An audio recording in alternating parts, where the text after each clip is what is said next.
بسم اللہ الرحمن الرحیم.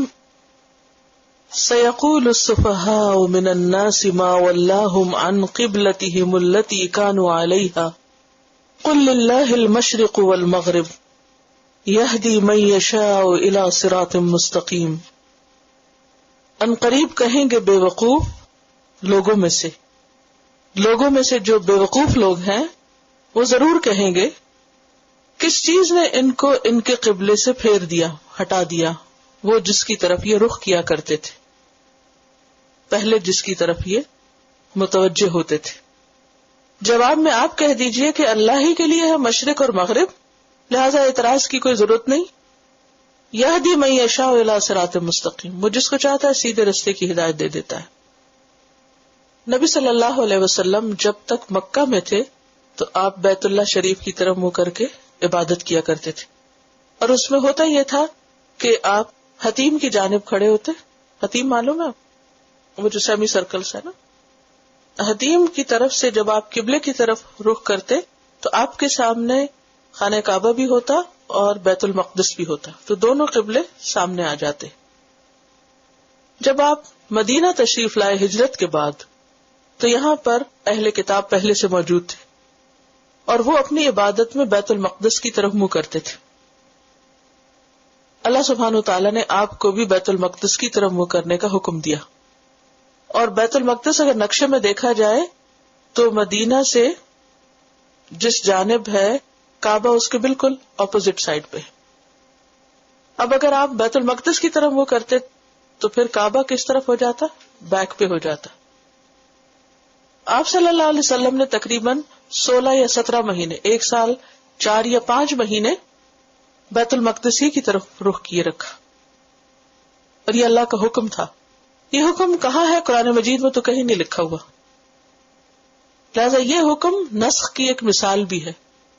پیچھے آپ پڑھ چکے نا، ما ننسخ من آیت او ننسها نأتی بخیر منہا او مثلہا. اب یہ حکم اور لفظ دونوں ہی یہاں منسوخ ہو رہے ہیں. نبی صلی اللہ علیہ وسلم کو یہ بات معلوم تھی کہ آپ آخری نبی ہیں اور آپ کا قبلہ خانہ کعبہ ہے. یہود کو بھی یہ بات معلوم تھی، ان کی کتابوں میں لکھا ہوا تھا کہ آخری نبی کا قبلہ خانہ کعبہ ہوگا. اس لیے آپ صلی اللہ علیہ وسلم بار بار آسمان کی طرف نظر اٹھا کے دیکھتے، جبریل علیہ السلام کے آنے کا انتظار کرتے کہ وہ وحی لائے اور اس وحی میں یہ حکم ہو کہ آپ اب اپنا قبلہ خانہ کعبہ کو بنا لیں. تو اللہ سبحانہ وتعالی پہلے سے خبردار کر رہے ہیں کہ جب یہ حکم آئے گا کہ خانہ کعبہ کو قبلہ دوبارہ سے بنا لیں تو ایک شور ہوگا، اٹھے گا، تمہارے خلاف سخت پروپیگنڈا ہوگا، اور وہ پروپیگنڈا کرنے والے بے وقوف ہوں گے، فولش پیپل. اور بے وقوف کون ہوتا ہے؟ جو یا تو لا علمی سے بے وقوف ہو یا کم عقلی سے. یہاں ان کے پاس علم تو تھا، جاہل تو نہیں تھے، ان کو پتا تھا کہ آپ کا قبلہ خانہ کعبہ ہوگا. تو پھر دوسری وجہ کیا بنتی ہے ان کی بے وقوفی کی؟ کم عقلی. کم عقلی کیا کہ یہ تو اللہ کا حکم ہے، اس کو سمجھو اور اس کو قبول کر لو. لیکن آپ کو تسلی دی جا رہی ہے کہ ایسے لوگوں کی باتوں کی پرواہ نہ کرنا. یہ باتیں کرنے والے جو اللہ کے احکام پر اعتراض کرتے وہ خود بے وقوف ہیں. تو عام روزمرہ زندگی میں ہم کس کی بات کو وقت دیتے ہیں، اہمیت دیتے ہیں، امپورٹنس دیتے ہیں، اس کا نوٹس لیتے ہیں، اور کس کی بات کو اگنور کر دیتے ہیں؟ کس کی بات کو امپورٹنس دیتے ہیں؟ جس کو ہم اپنے سے عقل مند سمجھتے ہیں، بڑا سمجھتے ہیں، اس کی بات کو ہم اگنور نہیں کرتے. اور جو بے وقوف ہوتا ہے اس کی بات سن کے ہم کیا کہتے ہیں؟ اوہ بے وقوف، چھوڑو، اس کی باتوں کی کیا ویلیو، اگنور کر دیتے ہیں. تو یہاں بھی انڈائریکٹلی یہ کہا جا رہا ہے کہ ایسا پروپیگنڈا تو ہوگا، لیکن تم ان کو سفہا سمجھ کر کیا کرنا؟ اگنور کر دینا، ان کے اس پروپیگنڈے کو زیادہ اہمیت نہ دینا. تو فرمایا کہ سیقول السفہاء من الناس، لوگوں میں سے جو بے وقوف ہیں وہ ضرور اعتراض کریں گے، ما ولاہم، کس نے پھیر دیا ان کو سے مراد نبی اور آپ کے صحابہ کو، عن قبلتہم، ان کے قبلے سے، التی کانوا علیہا، وہ جو تھے وہ سب اس پر، یعنی کعبہ کو فالو کرنے سے پہلے بیت المقدس کی طرف جو منہ کر رہے تھے اس سے کیوں پھر گئے؟ یہ یہاں قبلے سے مراد کون سا قبلہ؟ بیت المقدس. آپ ان کو جواب میں کہیے قل للہ المشرق والمغرب، کہ مشرق اور مغرب سب کا سب کس کا ہے؟ اللہ کا ہے. اللہ سبحانہ تعالیٰ نے پہلے سے جواب بھی بتا دیا کہ جب یہ اعتراض ہو تو آپ جواب میں یہ کہہ دینا کیا؟ اللہ مشرق اور مغرب کا مالک ہے. للہ کا مطلب لام یا ملکیت کے لیے، وہ مالک ہے اور مالک ہی بہتر جانتا ہے کہ اسے اپنی مخلوق کو کس کس چیز کا حکم دینا چاہیے. اور مشرق اور مغرب کی بات اس لیے کی کہ جب مشرق اور مغرب دو کنارے اللہ کے ہیں تو اس کے اندر جو کچھ ہے وہ سب بھی اسی کا ہی ہے، لہذا اس کے حکم پر تمہیں اعتراض کی گنجائش نہیں.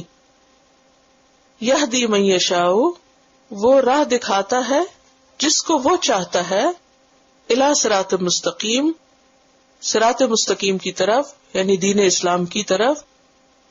گویا کعبہ کی طرف رخ کرنا صراط مستقیم پر چلنا ہے، کیونکہ سب انبیاء کا قبلہ خانہ کعبہ ہی رہا ہے.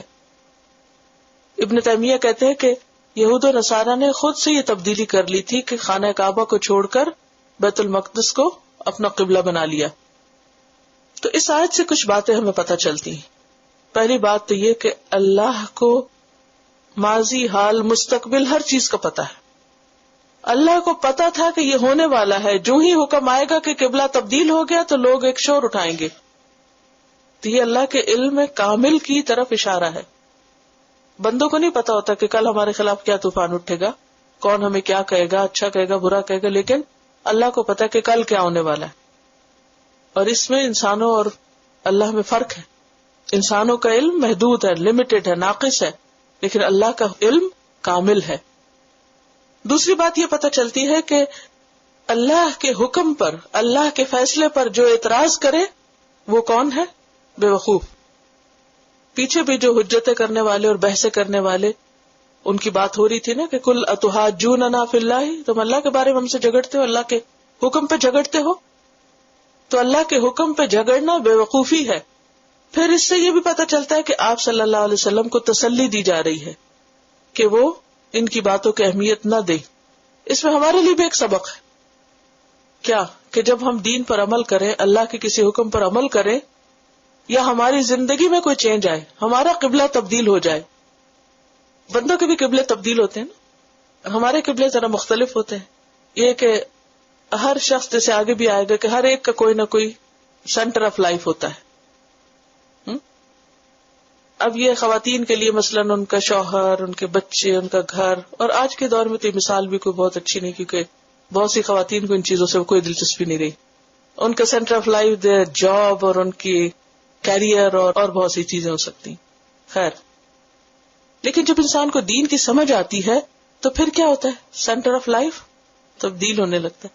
اس تبدیلی کو لوگ نوٹس کرتے ہیں نا، کہ اب ان کے انٹرسٹ بدل گئے. اب ان کو زیور کپڑے کا شوق نہیں رہا، اب ان کے شوق کتابیں ہو گئی یا کچھ اور پڑھنا پڑھانا ہو گیا. تو اس کے بعد اگلا سٹیپ کیا ہوتا ہے؟ اعتراض. یہ تم کیا کرنے لگ گئی؟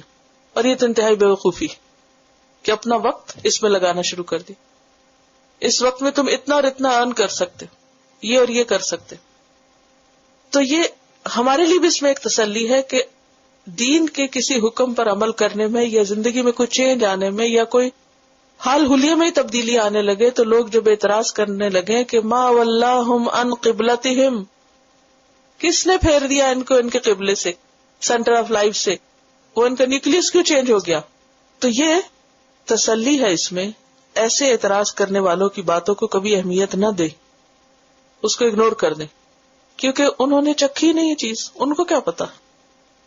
جس نے دین کا علم پڑھا نہیں، جس نے قرآن پڑھا نہیں، اس کو کیا خبر کہ قرآن پڑھنے میں کیا خوشی ہے، کیا سکون ہے، کیا اطمینان ہے.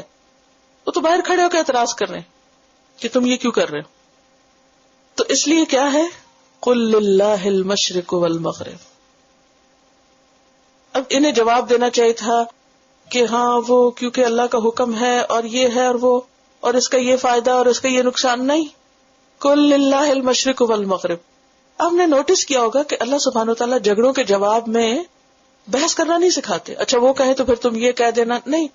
اس سے بڑی بات ان کی توجہ کہیں اور دلاؤ. دیکھو اللہ کے لیے مشرق و مغرب، جس رب نے مشرق و مغرب بنا ہر چیز کا مالک ہے، میں بھی اسی کا ہوں، میں اس کے راستے پہ چل رہا ہوں. اب وہ ہے میری زندگی کا مرکز، اب وہ ہے میرا سینٹر آف لائف. سورۃ المزمل میں آتا نا، رب المشرق والمغرب لا الہ الا هو فاتخذہ وکیلا. وہ رب ہے مشرق اور مغرب کا، اس کے سوا کوئی الہ نہیں، تو اس کو اپنا کارساز بنا، اس پہ بھروسہ کر، اس کو اپنا سینٹر آف لائف بنا. تو قل للہ المشرق والمغرب، آپ جواب میں کہیے کہ جو مشرق و مغرب کا مالک ہے، یہ اس کا حکم ہے، فیصلہ ہے، ہم اس کو فالو کر رہے ہیں. یہدی من یشاء الی صراط مستقیم. تو گویا بحث میں نہیں پڑنا چاہیے، جھگڑے نہیں کرنے چاہیے، جرح نہیں کرنی چاہیے، حجت بازی نہیں کرنی چاہیے. کیا کرنا چاہیے؟ اللہ کی عظمت کی طرف لوگوں کی توجہ کرا دینی چاہیے.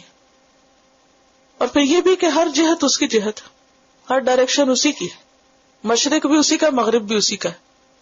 اگر وہ ہمیں کہے کہ مشرق کی طرف منہ کرو تو ہم وہ کر لیں گے، اگر وہ کہے مغرب کی طرف منہ کرو تو ہم ادھر کر لیں گے. کیونکہ اصل چیز ڈائریکشن نہیں ہے، اصل چیز کیا ہے؟ اللہ کا حکم ہے. جب اللہ نے کہا بیت المقدس کی طرف رخ کرو تو ہم نے ادھر کر لیا. اب اس نے کہا نہیں ادھر منہ موڑ لو تو ہم نے ادھر منہ موڑ لیا. نو پرابلم، ہمیں تو کوئی مسئلہ نہیں. جیسے مقناطیس کی سوئی ہوتی ہے نا، تو وہ کہیں بھی آپ اس کو رکھ دیں، کمپس دیکھا ہوگا، کہیں رکھ دیں وہ کیا کرے گی؟ نارتھ کی طرف گھوم جائے گی. اس میں کوئی مسئلہ نہیں، کیونکہ اس کا سینٹر وہی ہے، اس نے ادھر ہی گھومنا ہے. تو مومن کا بھی سینٹر آف لائف کیا ہوتا ہے؟ اس کا رب. رب کے ادھر دیکھو تو ادھر دیکھنا، وہ رب کے ادھر دیکھو تو ادھر دیکھو. اس قال لہ ربہ اسلم قال اسلمت لرب العالمین.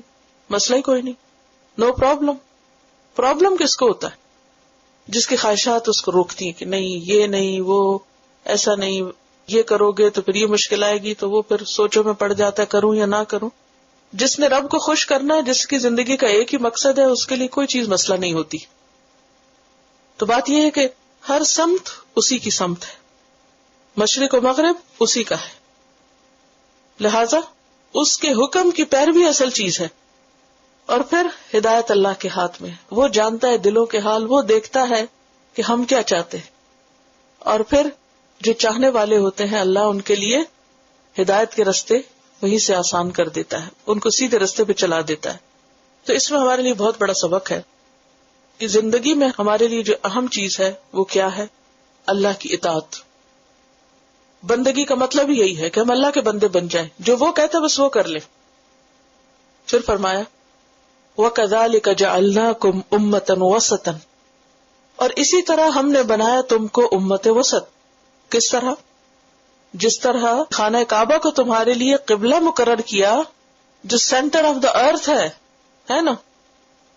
اگر آپ گلوب پہ دیکھیں قبلے کی جگہ تو وہ کیا ہے؟ دراصل سینٹر آف دا ارتھ.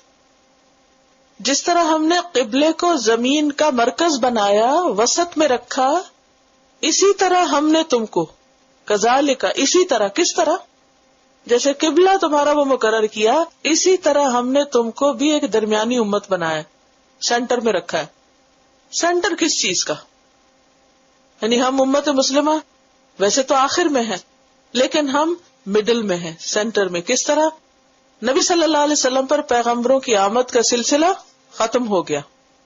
نبی صلی اللہ علیہ وسلم آخری موتی تھے اس لڑی کا پیغمبروں کی. آپ پر دین مکمل ہوا، آپ نے وہ دین اپنی امت کو دے دیا. اب ہم آگے بیچ میں، اب ہمارا کیا کام ہے کہ ہم سے یہ قیامت تک باقی لوگوں تک جائے. تو ہم کہاں آ گئے؟ بیچ میں. جس طرح کعبہ ہدایت کا ذریعہ ہے، آگے آپ پڑھیں گے کہ ہم نے کعبہ کو کیا بنایا ہے؟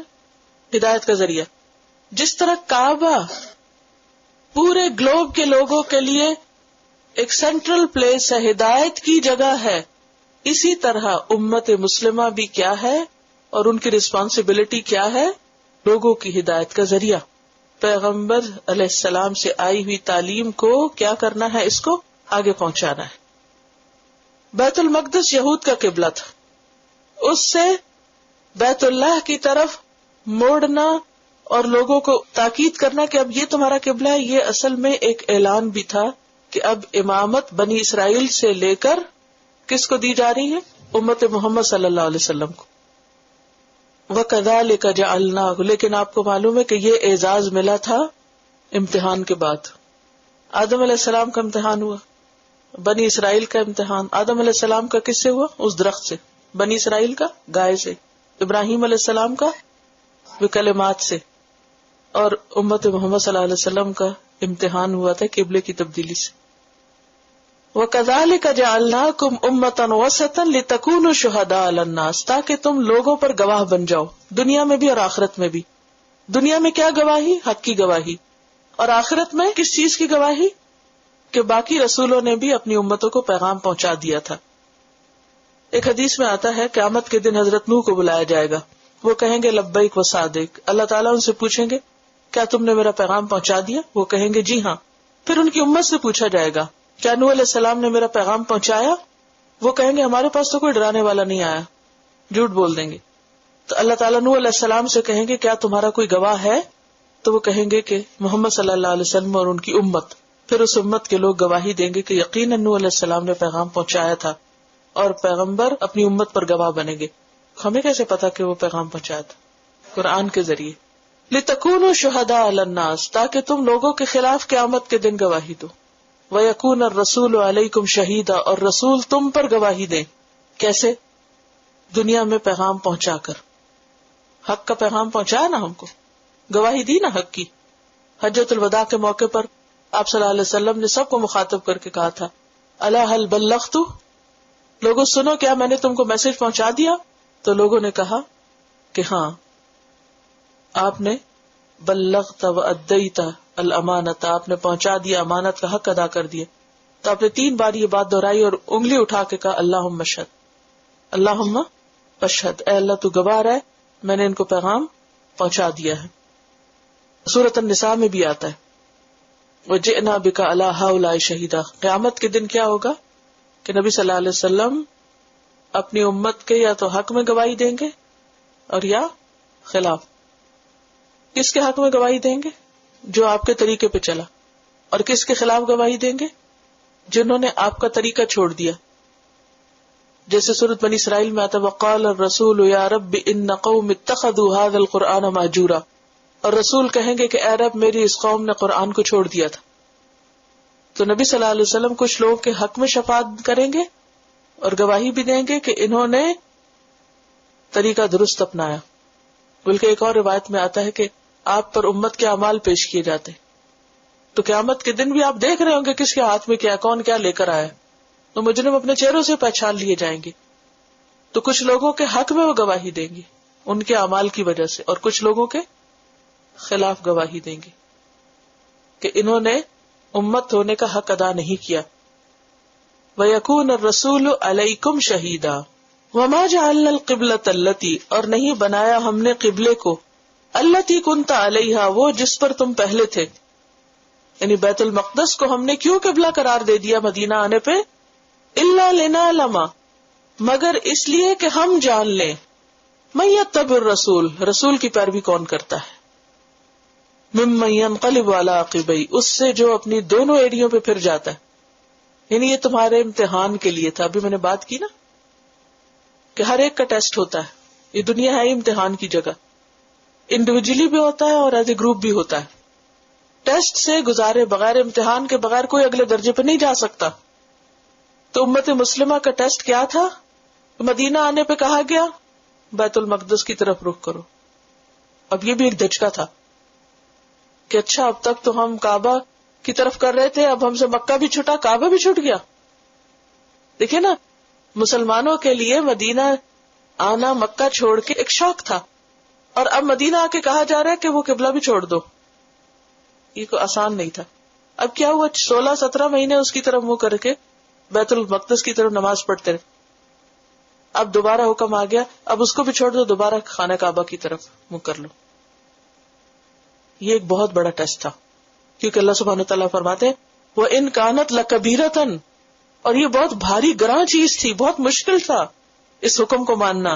إِلَّا عَلَى الَّذِينَ هَدَى اللَّهُ، مگر ان لوگوں پہ کچھ بھی مشکل نہیں تھا جن کو اللہ نے ہدایت دی. ان کے دل کسی مشکل میں نہیں تھے. انہوں نے اللہ کا حکم ہے، پہلے فرمایا ادھر کرو، وہ ہم نے کر لیا، اب کا ادھر کرو، کوئی بات نہیں. لیکن جن کا ایمان کمزور تھا ان میں سے کچھ لوگ مرتد بھی ہو گئے، مسلمان نہ رہے، چھوڑ دیا انہوں نے دین کو. کیوں؟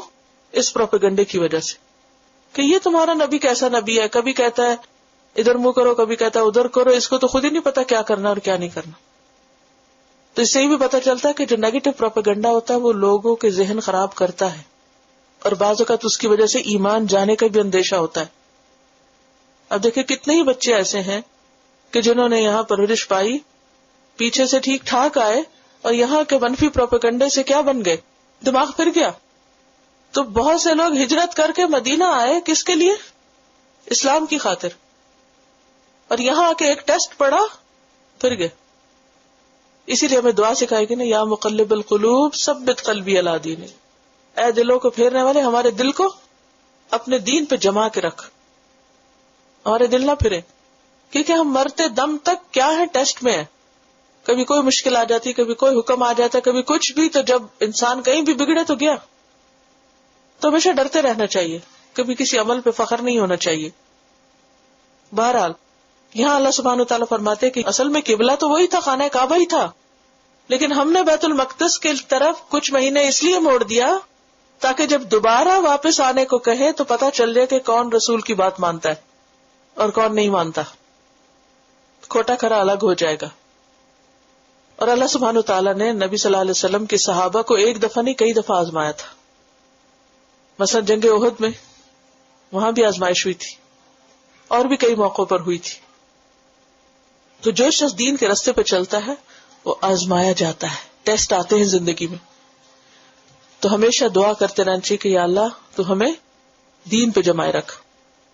وَإِن كَانَتْ لَكَبِيرَةً إِلَّا عَلَى الَّذِينَ هَدَى اللَّهُ، وہ بہت مشکل ٹیسٹ تھا مگر کس کے لیے؟ ان کے لیے جن کو اللہ نے ہدایت دی. اچھا یہاں اللہ تعالیٰ فرماتے ہیں تاکہ ہم جان لیں کہ کون رسول کی پیروی کرتا ہے. ابھی تو ہم کہہ رہے تھے اللہ کا علم تو مستقبل کے بارے میں بھی، اور اللہ کو تو دلوں کے حال پتہ، سب جانتا ہے. پھر کیوں کہا تھا کہ ہم جان لیں، لوگ جانیں؟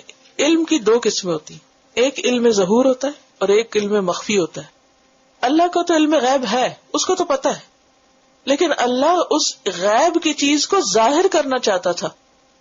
علم غیب کو کس میں لانا چاہتا تھا؟ علم ظہور میں. ٹھیک ہے، کیونکہ علم غیب کی بنا پر کسی کو جزا سزا نہیں دی جا سکتی جب تک کہ کوئی ثابت نہ کر دے کہ ہاں وہ واقعی سزا کے لائق ہے یا جزا کے لائق ہے. اس کی مثال ایسے ہی ہے کہ جیسے مختلف چیزوں کو جب آپ مکس کرتے ہیں، مثلا پانی رکھا ہوا ہے اور رنگ ہے آپ کے پاس، تو آپ کو پہلے سے ہی پتا ہوتا ہے کہ یہ رنگ اگر اس میں ڈالا جائے گا تو بوتل کا رنگ بھی سارا، مثلا نیلے سیاہی ڈالیں گے اس میں تو یہ سارا نیلا ہو جائے گا. پتا ہے نا پہلے. اب یہ جو آپ کے پاس پہلے سے علم ہے، لیکن دوسروں کو کیسے پتا چلے گا؟ بچے کو جیسے آپ نے کچھ سکھانا ہوتا ہے، اس کو تو نہیں پتا ہوتا. پریکٹیکل آپ کر کے اس کو ڈال کے دکھا دیتے، وہ ظاہر ہو گیا. وہ جو پہلے پتا تھا وہ کیا ہو گیا؟ سامنے آ گیا. تو لنعلم سے مطلب کیا ہے؟ تاکہ ہم سامنے لے آئے، اس کو سب کو پتا چل جائے. کس بات کا؟ کہ کون رسول کا پیروکار ہے، کون اتباع کرتا ہے. کیونکہ رسول کی پیروی بھی ایک مشکل کام ہے. بہت سے لوگ کہتے ہیں ہم قرآن تو مان لیں گے لیکن حدیث نہیں مانیں گے، وہاں آ کے اٹک جاتے ہیں. یہ بھی ایک ٹیسٹ ہے. وما کان اللہ لیضیع ایمانکم، اللہ ایسا نہیں کہ تمہارے ایمان ضائع کر دے. ایمان کا مطلب یہاں نماز کیا گیا. سوال یہ پیدا ہوا کہ جب قبلہ تبدیل ہوا تو تبدیلی سے پہلے ان 16-17 مہینوں میں کچھ لوگ فوت ہو گئے تھے. اب لوگوں کو فکر ہوئی کہ جو لوگ اس قبلے کی طرف نمازیں پڑھتے ہوئے فوت ہو گئے، کہیں ان کی نمازیں ضائع تو نہیں ہو گئی. کیونکہ جب حکم آیا تو بہت تاکید آئی. آگے آپ نے ترجمے بھی پڑھا اور آگے دیکھیں گے کہ ایک دفعہ نہیں کئی بار کہا گیا ہے کہ منہ پھیر لو، قبلے کو فالو کرو، قبلے کو فالو کرو. تو لوگ کے دل میں ڈر بیٹھا کہ جنہوں نے نہیں فالو کیا کہیں ان کی نمازیں تو نہیں گئی. تو اس وقت انہیں بتایا گیا کہ اللہ ایسا نہیں کہ تمہارے ایمان ضائع کرے. سوال یہ پیدا ہوتا ہے کہ ایمان کا مطلب نماز کیسے کر لیا؟ ایمان تو ایمان ہوتا ہے، یہاں پر ایمان کا ترجمہ صلاۃ کیسے کر لیا؟ اب اس کی وضاحت حدیث کرے گی.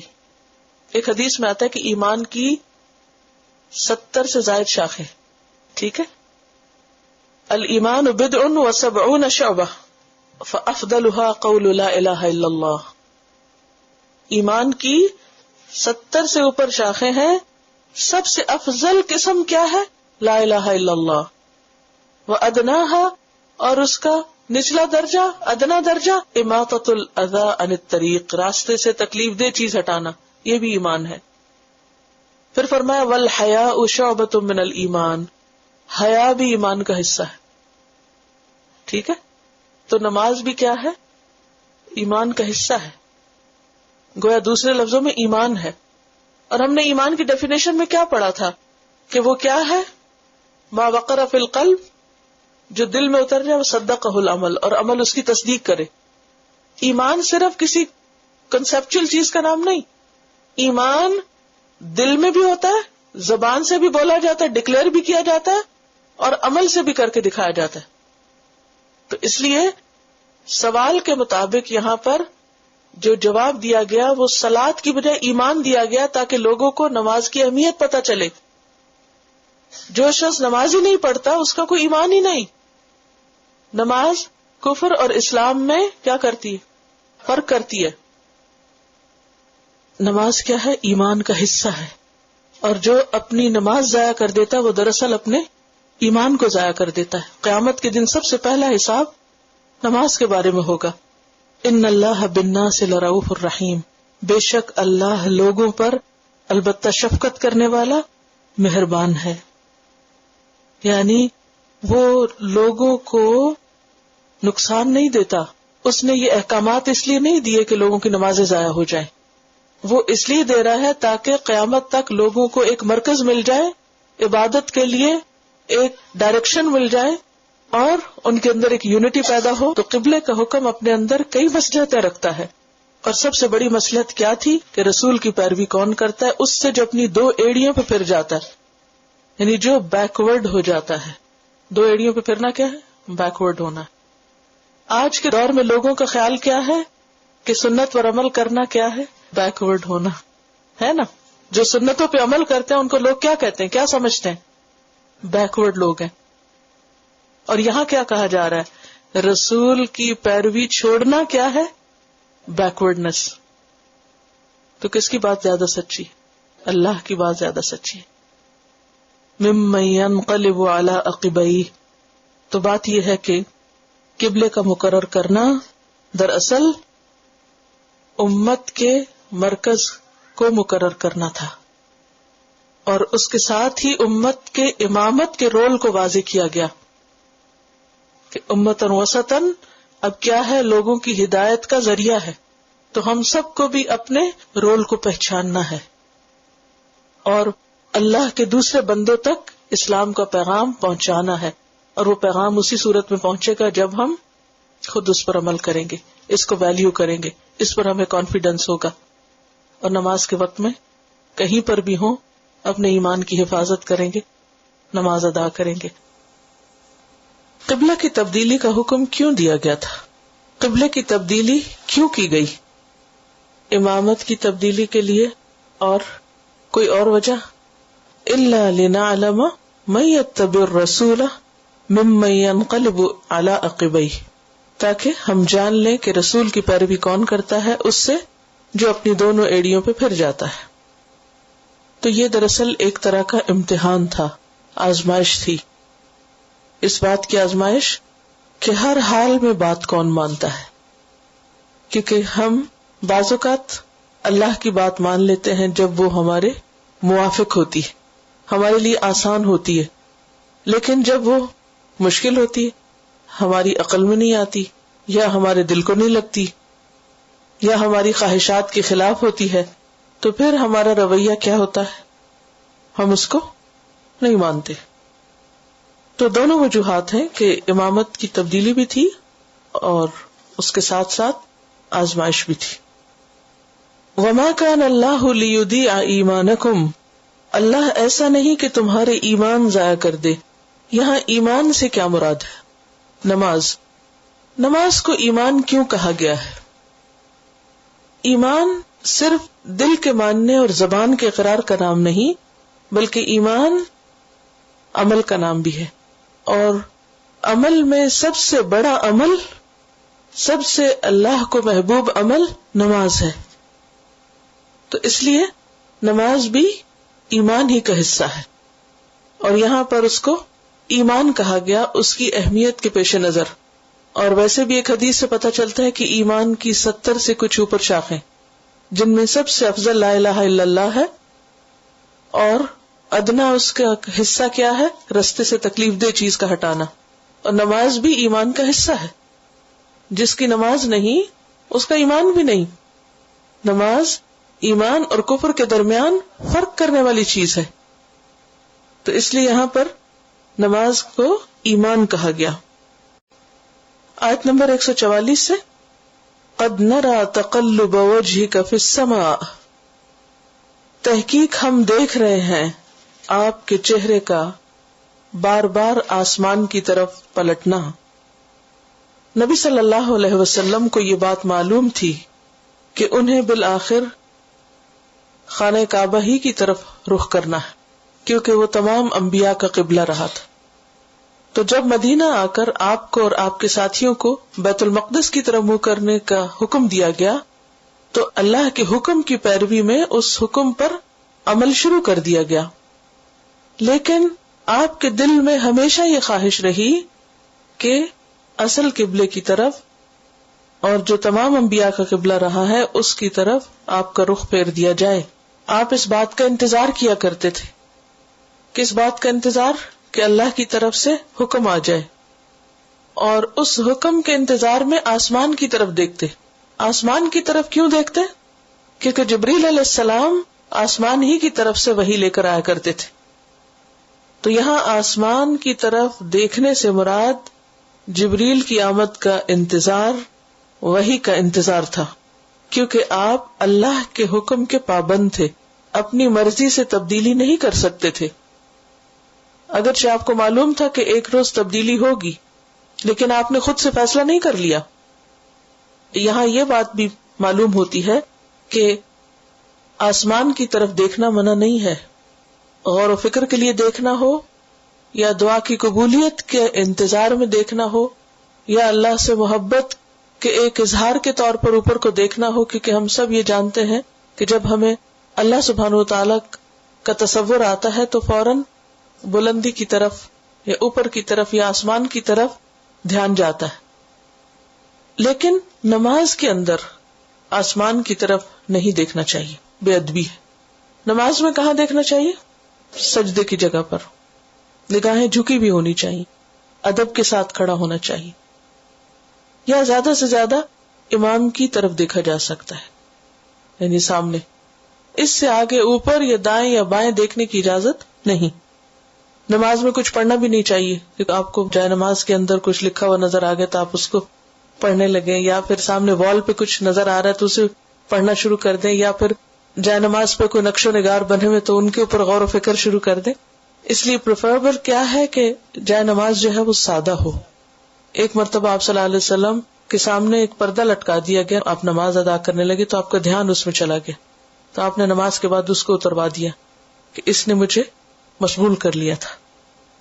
تو نماز ایسی جگہ پڑھیے کہ جہاں ڈسٹریکشن نہ ہو، بجائے اس کے کہ آپ لوگوں کو ڈانٹ ڈپٹ شروع کر دیں کہ آپ کیوں بول رہے تھے، میں نماز پڑھ رہی تھی. اگرچہ ان کا بھی خیال کرنا چاہیے، لیکن خود ایسی جگہ تلاش کرنی چاہیے کہ جہاں زیادہ یکسوئی کے ساتھ آپ عبادت کر سکیں اور پورے کا پورا دھیان اللہ سبحانہ وتعالی کی طرف ہو. پھر فرمایا فَلَنُوَلِّيَنَّكَ قِبْلَةً تَرْضَاهَا، پس البتہ ہم ضرور ضرور پھیر دیں گے آپ کو اس قبلے کی طرف جس پر تو راضی ہو جائے گا، یعنی جو تیرا پسندیدہ ہے. You will be pleased، حکم آنے والا ہے. اور پھر حکم آ گیا فَوَلِّ وَجْهَكَ شَطْرَ الْمَسْجِدِ الْحَرَامِ، پس پھیر لو اپنے چہرے کو. ولی کیا ہے؟ واحد ہے. نبی صلی اللہ علیہ وسلم کو حکم دیا جا رہا ہے، آپ کی طرف وحی آئی، آپ اپنے چہرے کو مسجد حرام کی طرف پھیر لیں. وجہ سے ایک تو مراد چہرہ ہوتا ہے، لیکن صرف چہرہ نہیں بلکہ پورا جسم بھی اس سے مراد ہوتا ہے. کیونکہ آپ ایسا نہیں کر سکتے کہ آپ کھڑے کسی اور طرف ہوں اور صرف منہ موڑ کے قبلے کی طرف نماز ادا کریں، آپ کو پورا جسم ادھر پھیرنا ہوگا. لیکن چہرے کا لفظ کیوں آیا ہے؟ کیونکہ چہرہ پورے جسم کی نمائندگی کرتا ہے. چہرہ انسان کا خود بخود ہی ادھر پھر جاتا ہے جدھر انسان کا جسم مڑتا ہے، قدم اٹھتے. اور پھر فرمایا شطر المسجد الحرام. شطر کہتے ہیں جہت کو، سمت کو، جانب کو، کیونکہ یہ بات انتہائی مشکل ہے کہ انسان 100% بالکل قبلے کی طرف رخ کرے. تو اس کے لیے کیا ہے کہ جس طرف قبلہ ہے اگر اس طرف انسان منہ کر لیتا ہے اور تھوڑا سا اینگل رائٹ یا لیفٹ چلا بھی جائے تو حرج نہیں. اصل چیز کیا ہے؟ شطر. اور شطر کس کو کہتے ہیں؟ ایک چیز کے آدھے حصے کو، یعنی جیسے ایک سرکل ہے تو اس کا آدھا جو طرف بنتی ہے وہ شطر ہو جاتی، یعنی اس میں ایک وسعت کا مفہوم پایا جاتا ہے. یعنی کعبہ اور اس کے ارد گرد کی جو مسجد ہے وہ ساری کس میں آ جاتی ہے؟ شطر میں. لیکن اگر کوئی مسجد کے اندر کھڑا ہو تو وہ یہ نہیں کر سکتا کہ مسجد کے کسی بھی رخ کی طرف منہ کر لے، وہ نہیں کر سکتا. اسے کیا کرنا ہے؟ قبلے ہی کی طرف، کعبہ ہی کی طرف منہ کرے. وَحَيْثُ مَا كُنْتُمْ، اور جہاں کہیں بھی تم ہو. تم سے مراد کون ہے؟ اے مسلمانوں تم سب. اب یہاں پر جمع کا صیغہ ہے، پیچھے کیا تھا؟ واحد کا. پہلے اسپیسیفکلی آپ کو حکم دیا گیا کیونکہ آپ ہی کو ہمیں فالو کرنا ہے، اور پھر اس کے بعد تمام مسلمانوں کو حکم دیا جا رہا ہے. وَحَيْثُ مَا كُنْتُمْ فَوَلُّوا وُجُوهَكُمْ شَطْرَهُ، تم سب پھیر لو اپنے چہروں کو شطرہ، اس کی جانب، اس کی طرف. خواہ تم جہاز پر ہو یا تم زمین پر ہو یا سمندر میں ہو، کسی بھی جگہ ہو، کسی سب مرین میں ہو، تو کیا کرو؟ نماز کے وقت اپنا رخ مسجد حرام کی طرف کر لو. وَحَيْثُمَا، حیثما سے مراد صرف اپنا گھر نہیں، گھر کے اندر ہو یا گھر کے باہر ہو، جہاں کہیں بھی ہو. حیثما کنتم، اے امت محمد صلی اللہ علیہ وسلم، فولوا وجوہکم شطرہ، تو اپنے آپ کو اس کی سمت کی طرف کر لو. یہ ہے اصل حکم. لہذا فرض نماز کے اندر قبلے کی طرف رخ کرنا لازم ہے. یہ نماز کے قائم کرنے کی شرائط میں سے ہے.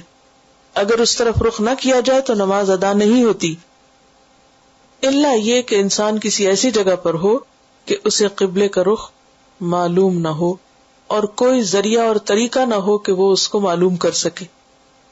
ایسی صورت میں انسان پھر کسی بھی طرف رخ کر سکتا ہے. عبداللہ بن عامر کہتے ہیں، اپنے والد سے روایت کرتے ہیں، وہ بیان کرتے ہیں کہ ہم ایک اندھیری رات میں آپ صلی اللہ علیہ وسلم کے ساتھ سفر میں تھے. ہمیں قبلے کا علم نہیں تھا. اب اندھیری رات میں نہ تو کوئی ستارہ نظر آئے، نہ چاند، نہ ہی کوئی درخت، نہ اس کا سایہ، نہ مشرق نہ مغرب، کچھ پتہ نہیں چل رہا تھا. لہٰذا ہم میں سے ہر آدمی نے اپنی جہت میں نماز پڑھ لی، یعنی پھر اس نے اپنی اپنی ڈائریکشن جو اس کو سمجھ میں آیا اس نے ادھر منہ کر لیا. جب صبح ہوئی تو ہم نے آپ سے یہ بات بیان کی، آپ کو ذکر کیا کہ رات ہمارے ساتھ ایسا ہوا ہے. تو اس پر سورۃ البقرہ کی آیت نمبر 115 جو پیچھے آپ پڑھ چکے ہیں وہ نازل ہوئی، فَأَيْنَمَا تُوَلُّوا فَثَمَّ وَجْهُ اللَّهِ، کہ جہاں کہیں بھی تم رخ کرو گے وہیں اللہ کو پاؤ گے، وہیں اللہ کی ذات ہے. یعنی تمہیں ایسی حالت میں پھر اس طرف منہ کرنے کی اجازت ہے جو بھی تم قریب سمجھو قبلے کی رخ کے. اب بعض اوقات ایسا ہوتا ہے کہ کچھ نہ کچھ اندازہ تو ہوتا ہے لیکن حالات ایسے نہیں ہوتے کہ آپ رخ کر سکیں.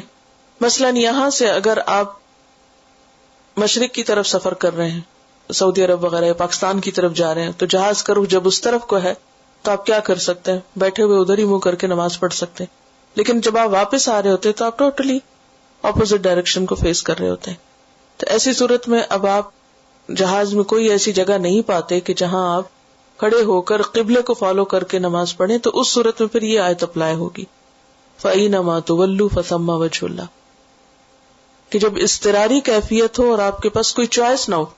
لیکن اگر کوئی بھی چوائس موجود ہے تو پھر اجازت نہیں کہ انسان قبلے کے رخ کے بغیر اپنی مرضی سے جہاں جی چاہے نماز پڑھے، کیونکہ یہاں تاکیدی حکم ہے اور بار بار دہرایا گیا، جیسے کہ آئندہ کی آیات میں آپ دیکھیں گے.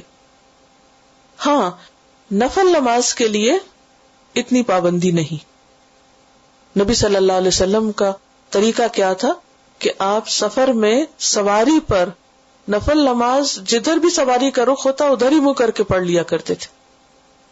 لیکن فرض نماز کے اندر لازم ہے اب اس میں یہ کہ مثلاً ہم اپنے شہر میں ہی ٹریول کر رہے ہیں، ہم گاڑی روک سکتے ہیں، ہم کہیں نہ کہیں جگہ بنا سکتے ہیں، تو وہ صرف سستی کے مارے کہ اب کہاں روکیں، کیسے روکیں، ادھر ہی پڑھ لیتے ہیں نماز، تو یہ ٹھیک نہیں. تو حتی الامکان انسان کو کوشش کرنی چاہیے کہ انسان اسی طرف رخ کرے. اچھا بعض اوقات ایسا بھی ہوتا ہے کہ آپ نے نماز ایک طرف رخ کر کے ادا کر لی اور آپ نے سمجھا کہ ادھر قبلہ ہے. بعض اوقات کسی کے گھر آپ جاتے ہیں، آپ بھول جاتے ہیں کہ گھر والوں سے پوچھیں، آپ خود ہی اندازہ کر کے پڑھ لیتے ہیں. اب بعد میں آپ کو پتہ چلتا ہے، تو اس صورت میں کیا آپ نماز قضا کریں گے؟ نہیں. اس میں آپ صلی اللہ علیہ وسلم نے صحابہ کرام کو دوبارہ دہرانے کا حکم نہیں دیا کہ جو ہو گیا بس ہو گیا. لیکن اگر نماز کے دوران کوئی آ کے آپ کو بتا دیتا ہے بھئی ادھر نہیں ادھر مڑ جاؤ رائٹ، کیونکہ کئی دفعہ ایسا ہوتا ہے نا کہ آپ کئی نماز شروع کر چکے ہوتے ہیں، اتنے سے کوئی اندر داخل ہو کہتے بھئی آپ اپنا رخ صحیح کریں، رائٹ یا لیفٹ کو مڑ جائیں، تو اس صورت میں نماز کے اندر ہی گھوم جانا چاہیے. اس میں پھر انسسٹ نہیں کرنا چاہیے. کیوں؟ اس لیے کہ جب قبلے کے تبدیلی کا حکم آیا تو لوگ نماز کی حالت میں تھے، اور نماز کی حالت میں ہی انہوں نے اپنا رخ بالکل اپوزٹ ڈائریکشن پہ پھیر لیا. اور نہ صرف یہ کہ وہ لوگ جو نبی صلی اللہ علیہ وسلم کے ساتھ تھے، بلکہ آپ کے ساتھ نماز پڑھنے کے بعد ایک شخص مسجد سے نکلا اور انصار کے گروہ کے پاس سے گزرا. وہ نماز ادا کر رہے تھے اور عصر کی نماز کا وقت تھا، تو انہوں نے ان کو بتایا کہ قبلہ تبدیل ہو چکا ہے. تو انہوں نے اسی وقت نماز کی حالت میں، جبکہ وہ رکوع میں تھے، کھڑے بھی نہیں تھے، رکوع میں ہی اپنا رخ پھیر لیا. اور اسی جگہ کا نام اب مسجد قبلتین ہے. آپ میں سے جو حج عمرے کے لیے گئے ہوں گے انہوں نے اس مسجد کی زیارت کی ہوگی. اور اس مسجد میں 2 محراب ہیں، ایک بیت المقدس کی طرف ہے اور ایک خانہ کعبہ کی طرف ہے. تو آپ دیکھیے کہ کیسا اتباع تھا. ممن ينقلب على عقبيه. تو اب دیکھیں جب آپ رکوع کی حالت میں، آج ذرا گھر جا کے پریکٹس کر کے دیکھیے کہ رکوع کی حالت میں اگر کوئی آپ کو بتاتا ہے کہ رخ بدل لیجئے تو پھر انتظار نہ کیجئے اچھا ذرا میں کھڑا ہو جاؤں تو پھر پلٹوں، تو اس وقت آپ کو ایڑیوں پر ہی گھومنا پڑتا ہے. پھر اسی طرح ایک اور واقعہ یہ ہوا، مسجد قباء جو مدینہ کے تھوڑا باہر کی طرف ہے، ایک دن پہلے حکم آ چکا تھا، جب تک ایک شخص وہاں پہنچا تو فجر کی نماز کا وقت تھا. تو فجر کی نماز میں اس نے جا کے اعلان کیا کہ میں گواہی دیتا ہوں کہ اللہ کے رسول صلی اللہ علیہ وسلم پر کل یہ آیت اتری ہے اور قبلے کی تبدیلی کا حکم آ چکا ہے. تو انہوں نے بھی نماز کے اندر اپنا رخ تبدیل کر لیا. تو یہ تھا صحابہ کرام کا ایمان کہ جس وقت انہیں کوئی حکم پتہ چل جاتا تو وہ فوراً عمل کر لیا کرتے تھے، انتظار نہیں کرتے تھے، دیر نہیں کرتے تھے. اور اسی کا نام اتباع ہے. اور یہ آپ دیکھیے کہ آیت 143 میں آتا ہے ممن ينقلب على عقبيه الا لنعلم من يتبع الرسول ممن ينقلب على عقبيه، تاکہ ہم جان لیں کہ رسول کا پیروکار کون ہے اور کون اپنی ایڑیوں پر الٹا پھرتا ہے. یہ جو ینقلب ہے نا، یہ پلٹنے کو کہتے ہیں، اور عقبہ ایڑی کو کہتے ہیں، یعنی جو پلٹ جاتا ہے. اور پلٹنے کے لیے عربی میں لفظ رجع بھی آتا ہے، اسی سے لفظ رجعت پسند نکلا ہے.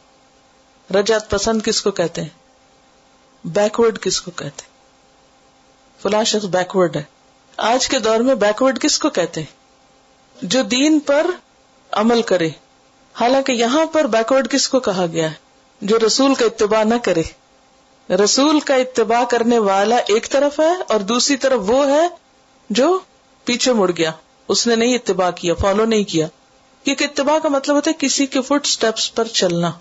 وہ رسول کے فٹ سٹیپ پر نہیں چلا بلکہ اس نے اپنا رخ بدل لیا. اس نے رسول کے قبلے کی طرف رخ نہیں کیا بلکہ پچھلی طرف ہی رخ رکھا. تو بات یہ ہے کہ اسلام روشنی لایا ہے، اور اسلام سے پہلے کیا تھی؟ جہالت تھی. تو اس جہالت پر قائم رہنے والے دراصل بیکورڈ ہوتے ہیں.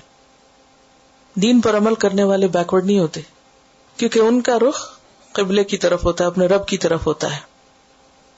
اچھا بعض اوقات ایسا بھی ہوتا ہے کہ کوئی شخص بیمار ہوتا ہے، مجبور ہوتا ہے، اٹھ ہی نہیں سکتا، قبلے کی طرف رخ کر ہی نہیں سکتا، یا کوئی اس کی مدد کرنے والا نہیں ہوتا. تو ایسی صورت میں پھر کیا کرے؟ پھر جہاں بھی ہو جیسا بھی ہو اسی طرف رخ کر کے نماز پڑھ لے. لیکن عام حالات میں کیا حکم ہے؟ جہاں کہیں تم ہو فَوَلُّوا وُجُوهَكُمْ شَطْرَهُ، اپنے چہروں کو اسی کی سمت کرو. وَإِنَّ الَّذِينَ أُوتُوا الْكِتَابَ، اور بے شک وہ لوگ جو کتاب دیے گئے، مراد یہود و نصارہ ہے. لَيَعْلَمُونَ البتہ وہ جانتے ہیں. کیا جانتے ہیں؟ أَنَّهُ الْحَقُّ مِن رَبِّهِمْ کہ بے شک وہ یعنی وہ حکم حق ہے، سچ ہے، ثابت ہے. من ربهم ان کے رب کی طرف سے آیا ہے. یعنی پیغمبر علیہ السلام نے اپنی مرضی سے قبلہ تبدیل نہیں کیا اور کعبہ کی طرف رخ کرنا غلط نہ تھا. انہیں پیغمبر علیہ السلام کی نشانیوں کے بارے میں معلوم تھا پہلے سے ہی، اور ان نشانیوں میں یہ نشانی بھی تھی کہ ان کا قبلہ کعبہ ہوگا. وہ سب جانتے تھے. وَمَا اللَّهُ بِغَافِلٍ اور نہیں ہے اللہ غافل. غفلت کس کو کہتے؟ کیا لکھایا تھا میں نے؟ غفلت کے دو اسباب ہوتے ہیں. ایک ہے بھولنا اور دوسرا ہے کسی اور چیز میں مشغول ہو جانا اور اصل چیز کو بھول جانا.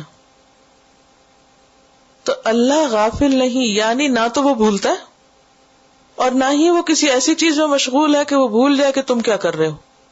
اچھا ہمارا حال کیا ہوتا ہے ذرا بچوں کے گھر میں آپ دیکھیں، ہم ان کو کوئی کام دیتے ہیں اور پھر اس کے بعد خود ہی بھول جاتے ہیں. ہم غافل ہو جاتے ہیں کس سے؟ گھر میں کیا ہو رہا ہے، بچے کیا کر رہے ہیں، یا جس کسی کو بھی ہم نے کوئی کام اسائن کیا تھا وہ کیا کر رہا ہے. لیکن اللہ سبحانہ وتعالی ایسا نہیں. وَمَا اللَّهُ بِغَافِلٍ عَمَّا تَعْمَلُونَ اللہ اس سے غافل نہیں جو بھی تم کر رہے ہو. یعنی اسے سب پتا ہے کہ کون قبلے کی طرف رخ کرتا ہے، کون نہیں کرتا، کون کوشش کرتا ہے، کون مجبور ہے، کس کو علم نہیں، کس کے ساتھ کیا حالات ہیں، کس کے دل میں کیا جذبہ ہے، کون رسول کی پیروی کرتا ہے، کون نہیں کرتا. ان سب باتوں کا اللہ سبحانہ وتعالی کو بخوبی علم ہے.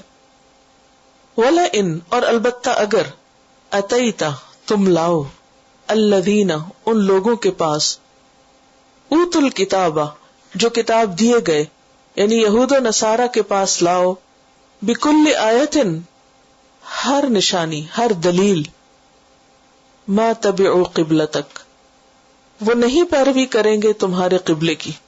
کیوں؟ ضد کی وجہ سے، تکبر کی وجہ سے وہ تمہاری پیروی نہیں کریں گے. نبی صلی اللہ علیہ وسلم لوگوں کی ہدایت کے حریص تھے کہ یہ لوگ کسی طرح ہدایت پا جائیں اور اللہ کے حکم کو مان جائیں. لیکن بعض لوگ ایسے ہوتے ہیں کہ وہ کسی بھی صورت ماننے کو تیار نہیں ہوتے، خواہ آپ انہیں کیسے بھی سمجھائیں. اس پر نبی صلی اللہ علیہ وسلم کو تسلی دی جا رہی ہے کہ ایسا نہیں کہ آپ نے پیغام پہنچانے میں کوئی کمی کی ہے، آپ نے بات پوری طرح واضح کر دی ہے، عمل سے ثابت کر دیا ہے. لیکن جن کو نہیں ماننا وہ نہیں مانیں گے، خواہ ان کے پاس آپ کوئی بھی دلیل لے آئیں. وما انت بتابع قبلتہم اور نہ آپ ان کے قبلے کی پیروی کرنے والے ہیں. یعنی اگر وہ آپ کی پیروی نہیں کرتے تو آپ کو بھی ان کے قبلے کی پیروی نہیں کرنا، آپ کو کمپرومائز نہیں کرنا، کیونکہ کچھ اصول ہوتے ہیں، کچھ دین کے شاعر ہوتے ہیں. قبلہ شاعر اللہ میں سے ہے، دین کی نشانیوں میں سے، علامات میں سے ہے، نبی صلی اللہ علیہ وسلم کے آخری نبی ہونے کی علامت ہے.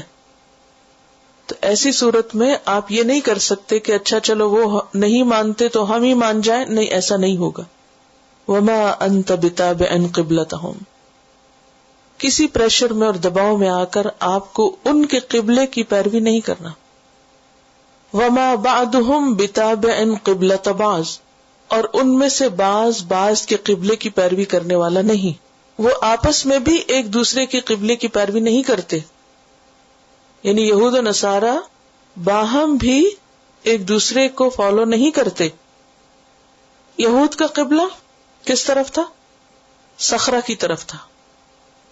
صخرہ وہ چٹان ہے نا جس کے پاس بہت سے انبیاء نے نماز پڑھی تھی. اور اس کے برعکس نصارہ جو تھے وہ مشرق کی طرف، کیونکہ عیسیٰ علیہ السلام کی پیدائش جو تھی وہ مشرقی گوشے کی طرف ہوئی تھی. تو انہوں نے بھی اپنی اپنی ایک سمت مقرر کر رکھی تھی. تو فرمایا کہ یہ تو آپس میں بھی ایک دوسرے کے قبلے کی پیروی نہیں کرتے، کہاں یہ کہ یہ اپنے قبلے کو چھوڑ کر آپ کے قبلے کی پیروی کریں. وَلَئِنِ اتَّبَعْتَ اور البتہ اگر تم نے پیروی کی، اہواءہم ان کی خواہشات کی، من بعد ما جاءک من العلم اس کے بعد کہ آپ کے پاس العلم میں سے آ گیا. وہی آ گئی، انک اذا لمن الظالمین، بے شک آپ بھی تب البتہ ظالموں میں شمار ہوں گے۔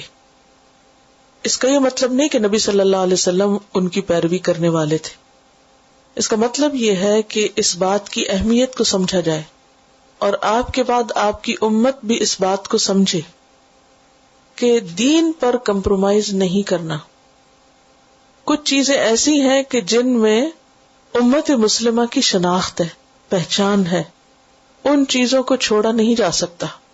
اس پہچان میں، مسلم امہ کی پہچان میں ایک بہت بڑی پہچان کیا ہے کہ یہ خانہ کعبہ کی طرف رخ کر کے نماز پڑھتے ہیں، ان کا قبلہ خانہ کعبہ ہے۔ اگر کوئی شخص اپنی اس پہچان کو گم کر دیتا ہے تو پھر اس کے اسلام میں خطرہ ہو جاتا ہے۔ تمام انبیاء کا قبلہ یہی رہا ہے، انہوں نے مخالفت میں اس کو قبلہ بنا لیا تھا، یہ انہوں نے خود سے ایجاد کیا تھا۔ کیونکہ آپ دیکھیے کہ آگے بھی انشاءاللہ چوتھے پارے میں آپ پڑھیں گے، ان اول بیت وضع للناس للذی ببکۃ مبارکا وہدی للعالمین، پہلا گھر جو انسانوں کے لیے یعنی انسانوں کی عبادت کے لیے مقرر کیا گیا تھا وہ مکہ میں ہے، ببکۃ مبارکن جو بابرکت ہے، اور ہدایت ہے وہدی للعالمین، تمام جہان والوں کے لیے ہدایت کا ذریعہ ہے۔ تو یہ تو مانی ہوئی بات ہے، مقرر اور طے شدہ بات ہے کہ خانہ کعبہ ہی تمام لوگوں کے لیے رہتی دنیا تک عبادت کا ایک رخ ہے، قبلہ ہے۔ لیکن جہاں اور بہت سی چیزوں میں انہوں نے نبی صلی اللہ علیہ وسلم سے اختلاف کیا، اصل دین سے اختلاف کیا، بھٹک گئے، راستہ گم کر گئے، دور نکل گئے، ان میں سے ایک چیز یہ بھی تھی کہ انہوں نے اپنا قبلہ بدل لیا۔ اور قبلہ جو ہے یہ دراصل قبلے کے رخ کی پابندی کرنا ہے، یہ دراصل مسلمانوں کے اندر ایک تنظیم اور ایک توحید کا سبق عام کرنا ہے، ایک ڈسپلن بھی سکھانا ہے، اور اس کے ساتھ ساتھ قبلہ توحید کا ایک سمبل بھی ہے کہ سب تم اللہ ایک ہے، اللہ کا گھر یہ ایک ہے، اور تمام مسلمانوں کو، تمام لوگوں کو عبادت کے لیے اسی کی طرف رخ کرنا ہے۔ یہاں ایک بات یہ بھی یاد رہے کہ قبلے کی عبادت نہیں کی جاتی۔ بہت سے لوگوں کا یہ خیال ہے کہ جیسے مسلمان حجر اسود کو پوجتے ہیں اور اس کو چومتے ہیں اور اس کی طرف منہ کر کے تو سجدہ کرتے ہیں یعنی قبلے کی طرف، تو شاید وہ اس کی عبادت کرتے ہیں، ایسا نہیں ہے۔ قرآن پاک میں واضح طور پہ فرمایا فَلْيَعْبُدُوا رَبَّ هَذَا الْبَيْتِ، پس چاہیے کہ عبادت کریں اس گھر کے رب کی، نہ کہ اس گھر کی۔ وہ صرف کس لیے ہے؟ ایک ڈسپلن کے لیے، تنظیم کے لیے، مسلمانوں کو آرگنائز کرنے کے لیے۔ تو یہاں سے یہ بات ہمیں پتہ چلتی ہے کہ علم آنے کے بعد انسان کو کسی کی خواہشات کی پیروی نہیں کرنی چاہیے۔ اگر کوئی ایسا کرے تو وہ ظالم شمار ہوگا۔ بہت دفعہ ایسا ہوتا ہے نا کہ آپ کو پتہ نہیں ہوتا، آپ وہی کرتے ہیں جو لوگ کر رہے ہوتے ہیں، ایسا ہے نا۔ عموماً ہم کیا کرتے ہیں، کوئی بھی کام ہمیں کرنا ہو کیا دیکھتے ہیں، دوسرے کیا کر رہے ہیں۔ اچھا یہی وجہ ہے کہ عموماً آپ دیکھیں جب لوگ اکٹھے بیٹھتے ہیں نا تو کسی نے اگر کوئی کپڑا پہنا تو فوراً پوچھتے کہاں سے لیا تھا، کیوں پوچھتے ہیں؟ کچھ پکایا ہوا تو یہ کیسے پکایا، ریسیپیز کتنی زیادہ شیئر کی جاتی ہیں، اور بھی زندگی گزارنے کے ڈھنگ طریقے، کیوں یہ بہت کنوینئنٹ ہوتا ہے کہ آنکھیں بند کر کے جو کوئی کر رہا ہے وہی کر رہے، جہاں کوئی جا رہا ہے وہیں چل پڑے۔ اگر کچھ لوگ اکٹھے ہو کہیں تو وہ وہیں اکٹھے ہو جاتے، پتہ نہیں یہاں کیا ہو رہا ہے۔ یہ ویکنس ہے، ہیومن ویکنس ہے۔ تو عموماً ہم جب علم نہیں رکھتے تو ہمارا لائف سٹائل کیا ہوتا ہے، ہم لوگوں کو پلیز کرنا چاہتے ہیں، لوگوں سے ہٹ کے نہیں چلنا چاہتے، لوگوں سے فائدہ اٹھانا چاہتے ہیں، لوگوں کے ساتھ جڑے رہنا چاہتے ہیں، لہٰذا ہم وہی کرتے ہیں جو لوگ۔ اور بھی کتنا عام ہے یہ کہنا کہ چلو تم ادھر کو ہوا ہو جدھر کی، وہی کرو جو لوگ کر رہے ہیں، زمانے سے ہٹ کے نہیں چلنا۔ ہم اس طرح کی باتیں ایک دوسرے کو سکھاتے رہتے ہیں۔ اس طرح سیکیور ہوتا ہے نا انسان، جب آپ وہی کر رہے ہیں جو جس کو سب لوگ جس پہ آپ کو سرٹیفکیٹ دے رہے ہیں تو آسان ہوتا ہے۔ لیکن جب علم آ جاتا ہے، روشنی آ جاتی ہے، تو پھر انسان کے لیے کیا لازم ہے کہ پھر کس کو فالو کرے، لوگوں کی خواہشات کو یا حق کو؟ حق کو۔ اس سے کانفیڈنس آ جاتا ہے، پھر پڑھے لکھے اور جاہل میں فرق ہونا چاہیے. اور اگر آپ پڑھ لکھ کر بھی وہی کیے جا رہے ہیں جو ساری دنیا کر رہی ہے تو پڑھا کس لیے, جانا کس لیے؟ تو یہاں پر کیا کہا گیا ہے, اگر آپ نے بھی ان کی خواہشات کی پیروی کی, اس کے بعد کہ آپ کے پاس العلم سے مراد کون سا علم ہے؟ قرآن و سنت کا علم, وحی کا علم, یہ علم اصلی علم آ گیا تو پھر آپ بھی ظالموں میں شمار ہوں گے. تو ہم سب کے لیے اس میں بہت بڑا سبق ہے, اور وہ کیا ہے کہ حق کی پیروی زندگی کا اصول ہونا چاہیے, لوگوں کی خواہشات نہیں. اور یہ چیز انسان کے لیے بڑی امتحان بن جاتی بعض اوقات. آپ کچھ کرنا چاہتے ہیں, آپ کے ماں باپ کچھ اور چاہتے ہیں آپ سے, آپ کچھ کرنا چاہتے ہیں, شوہر کچھ اور چاہتے ہیں, بچے کچھ اور چاہتے ہیں, لوگ کچھ اور, سوسائٹی کا پریشر کچھ اور ہوتا ہے. پھر انسان کیا سوچتا ہے کہ یہ سارے جو کچھ کر رہے ہیں یہی ٹھیک ہوگا, یہی ٹھیک ہے, اب میں 1.5 اینٹ کی مسجد الگ بناؤں اور میں ایک ادھر چلوں, یہ تو بڑا مشکل ہے. تو ایک طرف ہے کمفرٹ اور ایک طرف ہے اصول. اور وہ حدیث بھی آپ کو یاد ہوگی بخاری کی, لا یؤمن احدکم حتی یکون ہواہ تبعا لما جئت بہ, تم میں سے کوئی شخص مسلمان ہو نہیں سکتا, مومن ہو نہیں سکتا جب تک کہ اس کی خواہشات, ڈیزائرز اس چیز کے تابع نہ ہو جائیں جو میں لے کر آیا ہوں. تو پیروی کس کی کرنی ہے؟ ایک تو العلم کی, اور العلم میں صرف قرآن نہیں جو وحی کے ذریعہ ہے, بلکہ اس کے ساتھ ساتھ وہ بھی جو رسول اللہ صلی اللہ علیہ وسلم کی سنت ہے. کیونکہ اس میں تو آپ دیکھ رہے ہیں قبلے کی تبدیلی کا واضح مقصد کیا تھا, کس چیز کا ٹیسٹ؟ من یتبع الرسول, رسول کے اتباع کا ٹیسٹ, اتباع سنت. کتاب بھی آپ کو اسی لیے پڑھائی تھی کہ آپ کے اندر اس بات کا احساس اجاگر ہو کہ ایک طرف قرآن کی تعلیم اہم ہے تو دوسری طرف رسول اللہ صلی اللہ علیہ وسلم کی پیروی اہم ہے. کیونکہ آپ اپنی خواہشات کی پیروی نہیں کرتے تھے.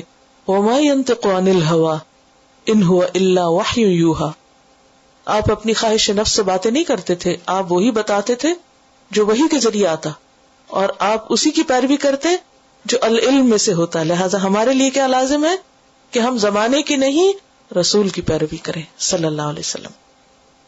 کیونکہ یہود پر اللہ کی ناراضگی کیوں ہوئی؟ کیونکہ انہوں نے رسول کی پیروی نہیں کی تھی.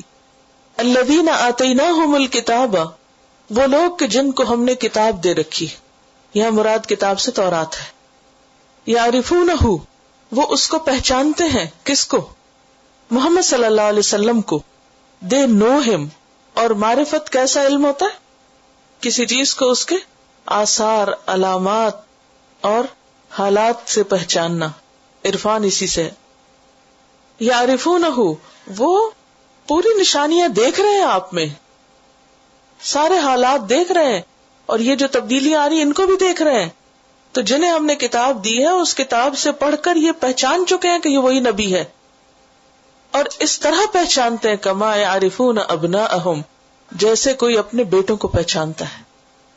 بیٹے کو پہچاننا کس کے لیے مشکل ہوتا ہے؟ ایک نابینا ماں جو ہوتی ہے نا, جو دیکھ نہیں سکتی, وہ بھی اپنے بچے کو پہچان لیتی ہے. کس سے؟ اس کی خوشبو سے, اس کے آثار سے, ہاتھ لگا کے, اور ایک خاص فیلنگ ہوتی.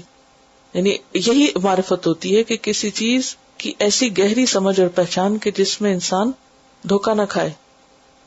تو وہ اس طرح پہچانتے ہیں جیسے کوئی اپنے بیٹے کو پہچانے. اچھا, یہاں بیٹے کا ذکر کیا گیا ہے, بیٹی کا نہیں کیا گیا.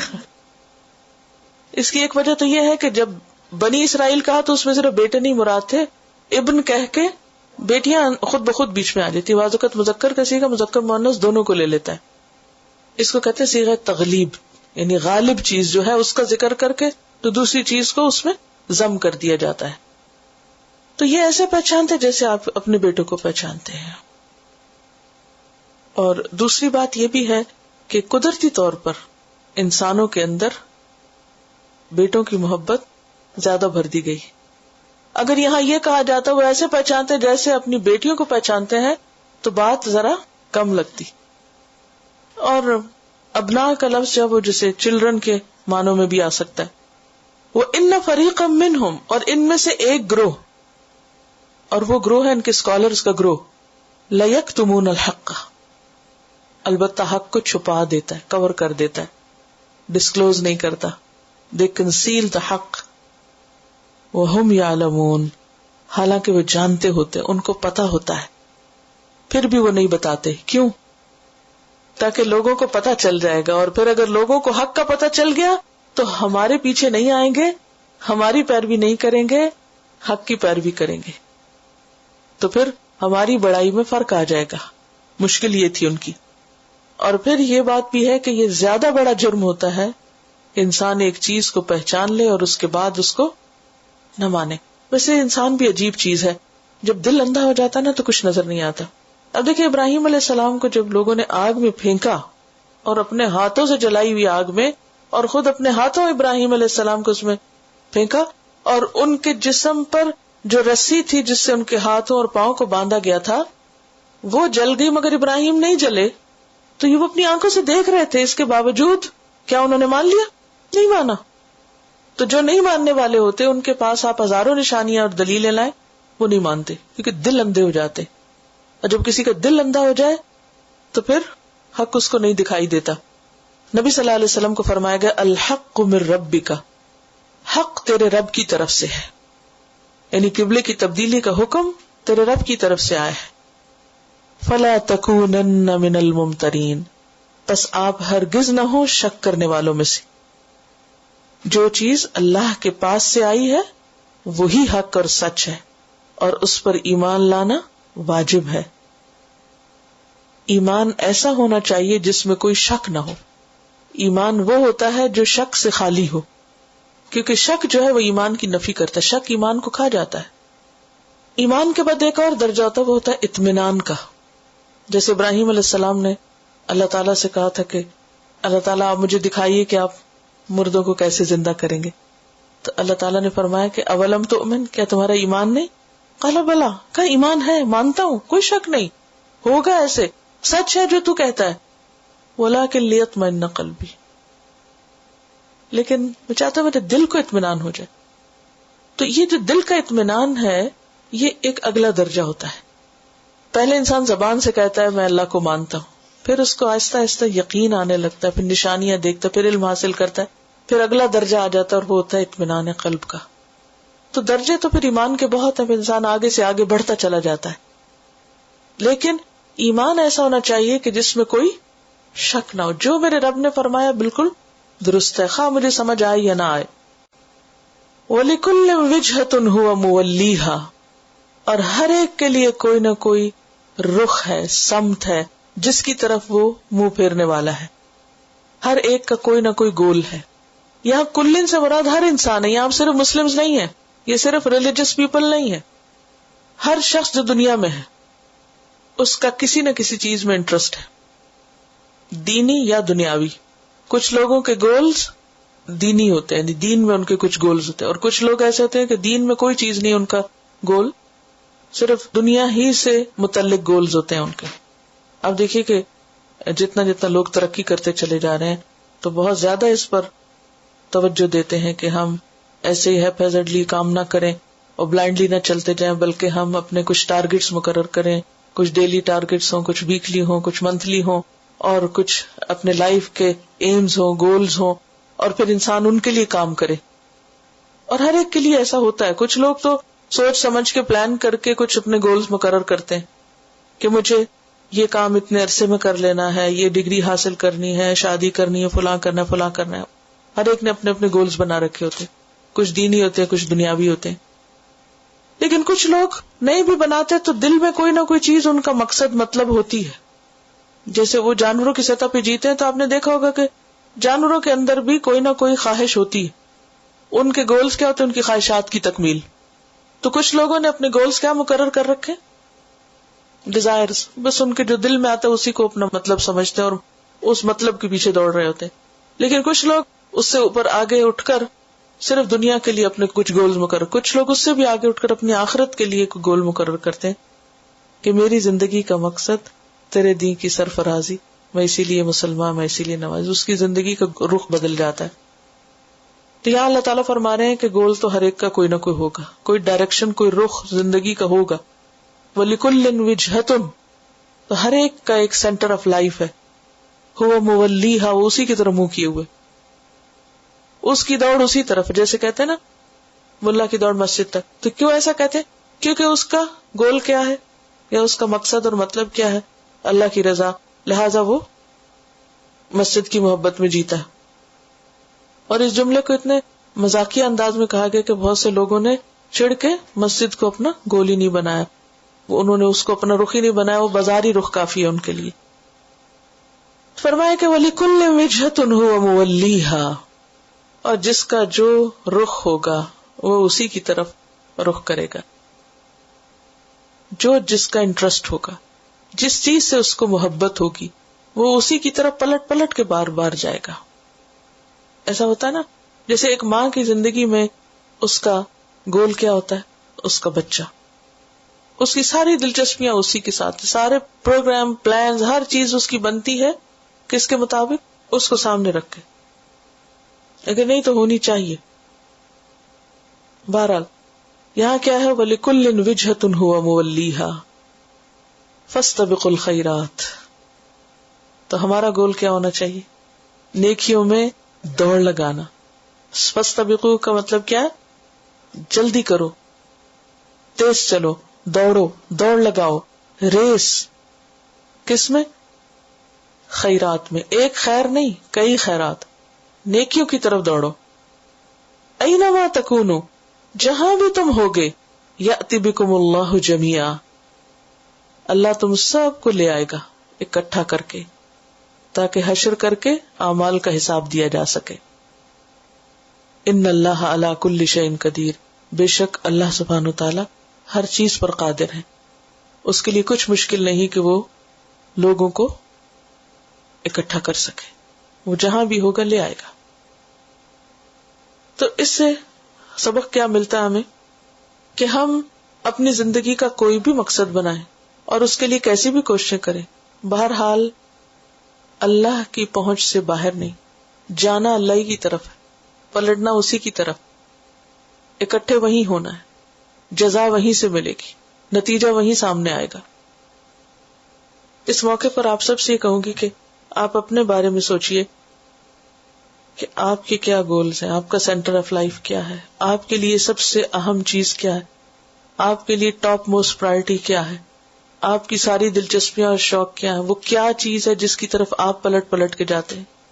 آپ کہیں بھی ہوں، فزیکلی وہ چیز کے پاس نہ بھی ہو تو آپ کا دماغ اور آپ کی سوچیں اور آپ کے خیالات اور آپ کا امیجنیشن جو ہے وہ وہیں پر ہی رہتا ہے.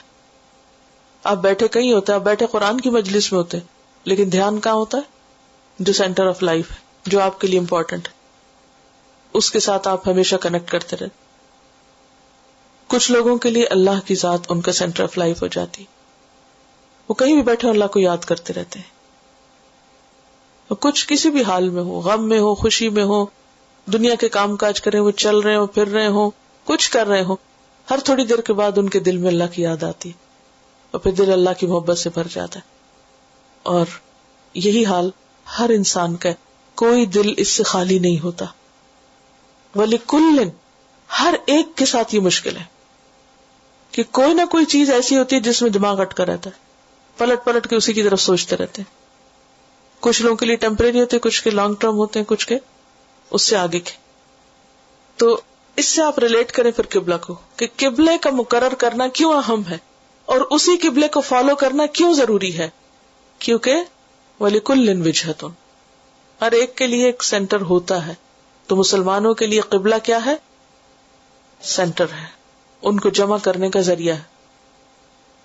اسی لیے پھر کیا حکم ہے؟ وَمِنْ حَيْثُ خَرَجْتَ، جہاں سے بھی تم نکلو، فَوَلِّ وَجْهَكَ شَطْرَ الْمَسْجِدِ الْحَرَامِ، تو اپنا چہرہ مسجد حرام کی طرف کر لو، یعنی تمہارا دل وہیں اٹکا ہوا ہو.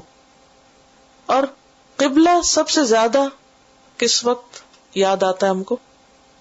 نماز میں. تو گویا وہ سمبل ہے کس کا؟ اللہ کی یاد کا. کچھ بھی کر رہے ہو، بھاگ دوڑ کر رہے ہو، لیکن کیا کرو؟ اینما تکونو، کہیں بھی تم ہو اللہ تم کو لے آئے گا. تو جہاں بھی تم ہو تمہارا رخ اور دھیان قبلے کی طرف ہو. کیوں؟ اللہ کی یاد کے لیے، نماز قائم کرنے کے لیے. فَوَلِّ وَجْهَكَ شَطْرَ الْمَسْجِدِ الْحَرَامِ وَإِنَّهُ لَلْحَقُّ مِنْ رَبِّكَ، اور بے شک وہ حق ہے تیرے رب کی طرف سے ہے، اللہ کا حکم ہے یہ. وَمَا اللَّهُ بِغَافِلٍ عَمَّا تَعْمَلُونَ، اور نہیں ہے اللہ غافل اس سے جو تم عمل کر رہے ہو، جو بھی کرو گے اس کو پتا ہے. اب یہ بات دوبارہ آئی ہے، تکرار ہو رہی ہے، کس لیے؟ تاکید کے لیے. وَمِنْ حَيْثُ خَرَجْتَ، پھر تیسری بار، جہاں سے تم نکلو، فَوَلِّ وَجْهَكَ شَطْرَ الْمَسْجِدِ الْحَرَامِ، اور یہ حکم کس لیے ہے کہ گھر کے باہر جہاں بھی تم جاؤ. خرجتا کا کیا مطلب ہے؟ نکلنا، یعنی اپنے گھر سے، اپنے جائے قیام سے نکل کے کہیں بھی تم جاؤ، بازار میں جاؤ، کسی دوسرے شہر یا ملک میں جاؤ، ہر جگہ مسجد حرام ہی کی طرف رخ رکھو. تمہارا سینٹر آف لائف وہی رہے، تمہارے دل میں بار بار اللہ کی یاد آتی رہے. وَحَيْثُ مَا كُنْتُمْ، اور جہاں بھی تم سب ہو اے مسلمانوں، فَوَلُّوا وُجُوهَكُمْ شَطْرَهُ، تو تم سب اپنے رخ اسی کی طرف کرو. کیوں؟ لِأَلَّا يَكُونَ لِلنَّاسِ عَلَيْكُمْ حُجَّةٌ، لِأَلَّا، تاکہ نہ، یکون ہو، لِلنَّاسِ لوگوں کے پاس، علیکم تمہارے خلاف، اگینسٹ یو، حجتن کوئی آرگیومنٹ، لوگ تمہارے خلاف حجت نہ کریں کہ یہ کیسے مسلمان ہے، کہیں تو قبلے کی طرف رک کر کے نماز پڑھتے ہیں، کہیں اس کو چھوڑ دیتے ہیں، کبھی ادھر ہوتے ہیں کبھی ادھر ہوتے ہیں. تو جو شخص مرکز عبادت کے ساتھ وفادار نہیں، تو وہ جیسے ایک محاورہ ہے نا، دھوبی کا کتا گھر کا نہ گھاٹ کا، پھر وہ کہیں کا بھی نہیں. تو قبلے کی پابندی جو ہے یہ استقامت بھی سکھاتی اور انسان کے رخ کو متعین کرتی. تو یہ ہے کہ لوگ تمہارے خلاف بات نہ کر سکیں کہ یہ کیسے لوگ ہیں، کبھی کچھ کرتے ہیں کبھی کچھ کرتے ہیں. الا الذین ظلموا منہم، مگر وہ لوگ جنہوں نے ظلم کیا ان میں سے، وہ تو بحثیں کرتے رہیں گے، وہ تو کوئی نہ کوئی اعتراض کرتے رہیں گے، وہاں سے تو کچھ نہ کچھ منفی پروپیگنڈا تمہارے خلاف ہوتا ہی رہے گا، وہ تو تمہیں کسی حال میں معاف نہیں کریں گے. فلا تخشوہم، ان سے مت ڈرو، یعنی ان سے ڈر کے تم اپنا رخ ان کی طرف نہیں کرو، ان کے قبلے کی طرف نہیں کرو. وخشونی، اور مجھ سے ڈرو، یعنی اللہ سے ڈرو. وَلِأُتِمَّ نِعْمَتِي عَلَيْكُمْ، اور تاکہ میں اپنی نعمت تم پر تمام کر دوں. کون سی نعمت؟ نعمت اسلام، امامت اور پیشوائی کی نعمت، ہدایت کی نعمت. وَلَعَلَّكُمْ تَهْتَدُونَ، اور تاکہ تم ہدایت پا جاؤ حق کی طرف. تو بات یہ ہے کہ اگر مسلمان کبھی بیت المقدس کی طرف رخ کرتے اور کبھی قبلے کی طرف رخ کرتے تو پھر لوگوں کو باتیں بنانے کا موقع مل جاتا. اور کیا کہتے کہ یہ آخری نبی نہیں، کیونکہ ہماری کتابوں میں لکھا ہوا کہ آخری نبی کا قبلہ صرف بیت اللہ ہی ہوگا، خانہ کعبہ ہی ہوگا. تو یہاں پر 3 وجوہات بتائی گئی ہیں اس تکرار کی کہ جو بار بار کہا جا رہا ہے کہ کہیں بھی ہو کعبے ہی کی طرف رخ کرو. نمبر 1، لوگ تم پر باتیں نہ بنائیں. نمبر 2، تاکہ میں تم پر اپنی نعمت تمام کر دوں. نمبر 3، تاکہ تم ہدایت پاؤ. تو یہ فوائد ہیں ایک مرکز کے. کیونکہ نماز کی یاد جو ہی آئے گی تو قبلہ فوراً سامنے آئے گا. تو بات تو قبلے کی ہو رہی ہے، لیکن اصل چیز کیا ہے؟ قبلہ خود تو کیا ہے؟ ایک کمرہ ہے نا. اس کی اہمیت کیوں ہے؟ کیونکہ اللہ نے اس کو مقرر کیا، اور دوسرا یہ کہ عبادت کے لیے اس کی طرف ہمیں رخ کرنا ہے. کما ارسلنا فیکم رسولا منکم، جیسا کہ بھیجا ہم نے تمہارے اندر ایک رسول تمہیں میں سے. یعنی جس طرح اللہ نے تمہارے لیے قبلہ مقرر کیا اور اپنی نعمت تمام کی، ایسی ہی نعمت ایک اور بھی تم پر کی، اور وہ کیا ہے کہ تمہارے اندر ایک رسول بھیجا. یا جیسے رسول بھیج کر تم پر احسان کیا، کیونکہ ایک اور جگہ پر آتا لقد من اللہ علی المؤمنین اذ بعث فیہم رسولا من انفسہم، اللہ نے مومنوں پر احسان کیا جب ایک رسول ان کے اندر انہی میں سے بھیجا. فرمایا جس طرح رسول کا بھیجنا تمہارے لیے رب کا احسان ہے، اسی طرح قبلہ مقرر کرنا بھی اللہ کا احسان ہے تم پر. اب دیکھیے، اگر یہ حکم اتنی تاکید سے نہ دیا جاتا اور آج مسلمان کبھی چلے جاتے خانہ کعبہ اور کچھ چلے جاتے حج کے لیے کہیں اور بیت المقدس، اور وہاں تو جانے کی ویسی اجازت نہیں، سب کو سب جا ہی نہیں سکتے. تو اب کیا ہوتا ہے؟ اس سے مسلمانوں میں کیا ہوتا؟ ڈویژن ہو جاتی نا، ڈیوائڈ ہو جاتے، یونٹی نہ رہتی. تو یہ یونٹی اللہ کا احسان ہے. چلے کہیں تو ایک جگہ اکٹھے ہوتے ہیں نا، ایک زبردستی کی یونٹی تو ہے نا، چاہے کچھ بھی کرے نماز کے لیے تو سب کو ادھر ہی منہ کرنا ہے. تو دن میں 5 دفعہ ڈرل کرائی جاتی ہے کہ ایک ہو جاؤ, اکٹھے ہو جاؤ, ایک طرف رخ کرو. اور یونٹی آتی ہے جب مقصد ایک ہوتا ہے, گول ایک ہوتا ہے. جب ہر ایک کا گول ہی فرق ہو, دلچسپی فرق ہو, تو پھر یونٹی نہیں آتی, کیونکہ ہر ایک کس کے لیے کام کرتا ہے, اپنے مفاد کے لیے. اور جب سب کا مفاد سانجھا ہوگا, ایک ہوگا, تو پھر سب ایک ہی طرف رخ کریں گے. تو یہاں پر کیا کہا جا رہا ہے کہ اللہ نے تم پر نعمت تمام کی جیسے نعمت رسول کی آمد تھی. مزید آگے تفصیلات ہیں ان نعمتوں کی. یتلو علیکم آیاتنا, وہ تم پر ہماری آیات پڑھ کر سناتا ہے. کون؟ رسول اللہ صلی اللہ علیہ وسلم. کیسے؟ جیسے انہوں نے جبریل سے سنی, جیسے اللہ نے ان کی طرف نازل کی آیات, ویسے ہی انہوں نے آگے سنائی, پڑھ کر سنائی, صرف لکھی ہوئی نہیں دے دی. یہ اللہ کا ایک بہت بڑا کرم اور احسان ہے. جبریل نے جیسے قرآن سنا ویسے پہنچایا, اور نبی صلی اللہ علیہ وسلم نے جیسے سنا ویسے پہنچایا. تو ہمیں بھی کیا کرنا چاہیے؟ جیسے نازل ہوا ویسے ہی پڑھنا چاہیے. الذین آتیناہم الکتاب یتلونہ حق تلاوتہ. اس لیے تلاوت کا حق ادا کرنے کے لیے اس کو صحیح پڑھنے کے لیے محنت کرنی چاہیے, وقت نکالنا چاہیے, اس پہ توجہ دینی چاہیے. یہ اللہ کا احسان ہے, ایک نعمت ہے. اور اس طرح براہ راست اللہ سبحانہ وتعالیٰ سے ایک کنیکشن ہو جاتا ہے نا. یہ اللہ کا کلام ہے نا قرآن. تو جیسے جبریل کو دیا گیا, امین ہے جبریل. جبریل کے ساتھ کیا بولتے ہیں آپ؟ جبریل امین, امانت دار, عند ذی العرش مکین, بہت مرتبے والے. انہوں نے کوئی خیانت نہیں کی, جیسا ملا ویسا پہنچا. پھر رسول اللہ صلی اللہ علیہ وسلم کی صفت کیا؟ رسول امین, صادق اور امین. انہوں نے بھی ویسے ہی پہنچایا. تو پھر ہمیں بھی خیانت نہیں کرنی. ٹھیک ہے نا؟ خیانت کیا ہے؟ وہ جیسے لکھا گیا ویسے پڑھنے کے بجائے کچھ اور کرتے رہے, زبر کو زیر, زیر کو پیش کریں, یہ خیانت ہے. وَيُزَكِّيكُمْ, اور وہ تمہارا تزکیہ کرتا ہے, تمہیں پیوریفائی کرتا ہے. اور تزکیہ کا ایک اور معنی کیا؟ نشو نما کرنا, گرو کرنا. یہ بھی ایک نعمت تھی کہ نبی صلی اللہ علیہ وسلم نے صرف علم نہیں دیا, علم کے ساتھ تربیت بھی کی. وَيُعَلِّمُكُمُ الْكِتَابَ, اور تمہیں کتاب کی تعلیم دیتا ہے. عرب کون تھے؟ امی لوگ تھے. امی کون ہوتا ہے؟ ان پڑھ, پڑھے لکھے نہیں تھے. تو نبی صلی اللہ علیہ وسلم نے آ کر ان کو کیا کیا؟ پڑھا لکھا بنا دیا. یہ نعمت ہے نا, احسان ہے اللہ کا. یہاں یہ جو آیت دوبارہ آئی, ابھی تو کچھ دن پہلے گزری تھی, تو آپ سوچ رہے ہوں گے پھر دوبارہ کیوں آ گئی. وہاں ایک اور کانٹیکس میں تھی, یہاں اس کانٹیکس میں تھی کہ یہ سارا احسان ہے اللہ کا, نعمت ہے اللہ کی, اس کو یاد کرو. اور انہی نعمتوں کی کڑی میں پھر ایک قبلے کا تعین بھی نعمت ہے. تو یہ ساری نعمتوں کو اکٹھا کیا جا رہا ہے. تو عرب جاہل امی لوگ تھے جن کو نبی صلی اللہ علیہ وسلم نے کیا کیا؟ کتاب کی تعلیم دی, ان کو سکھایا. کس طرح؟ کتاب کیسے سکھائی؟ لفظاً بھی اور معنن بھی اور عملاً بھی. کیسے دی کتاب کی تعلیم؟ لفظ, معنی اور عمل, 3 طریقوں سے. آپ نے پڑھ کے بھی سنایا, پھر اس کے معنی بھی بتائے, اور پھر اس کے بعد کر کے بھی دکھایا. صرف لیکچرز نہیں دیے بلکہ کام کر کے دکھائے. والحکمت, اور حکمت کی تعلیم دی. حکمت کیا ہوتا ہے؟ جو بھی احکامات ہیں ان کے پیچھے جو وزڈم ہے وہ بھی سکھائی کہ کیوں یہ حکم دیا جا رہا ہے. اور پھر ہر چیز کو اس کے اپنے اپروپریٹ جگہ پہ رکھنا بھی حکمت ہوتا ہے. تو ہر چیز کو کیسے کرنا چاہیے, کتنا کرنا چاہیے, کہاں کرنا چاہیے, یہ سب چیزیں آپ نے سکھائی. اور ہر چیز میں حکمت.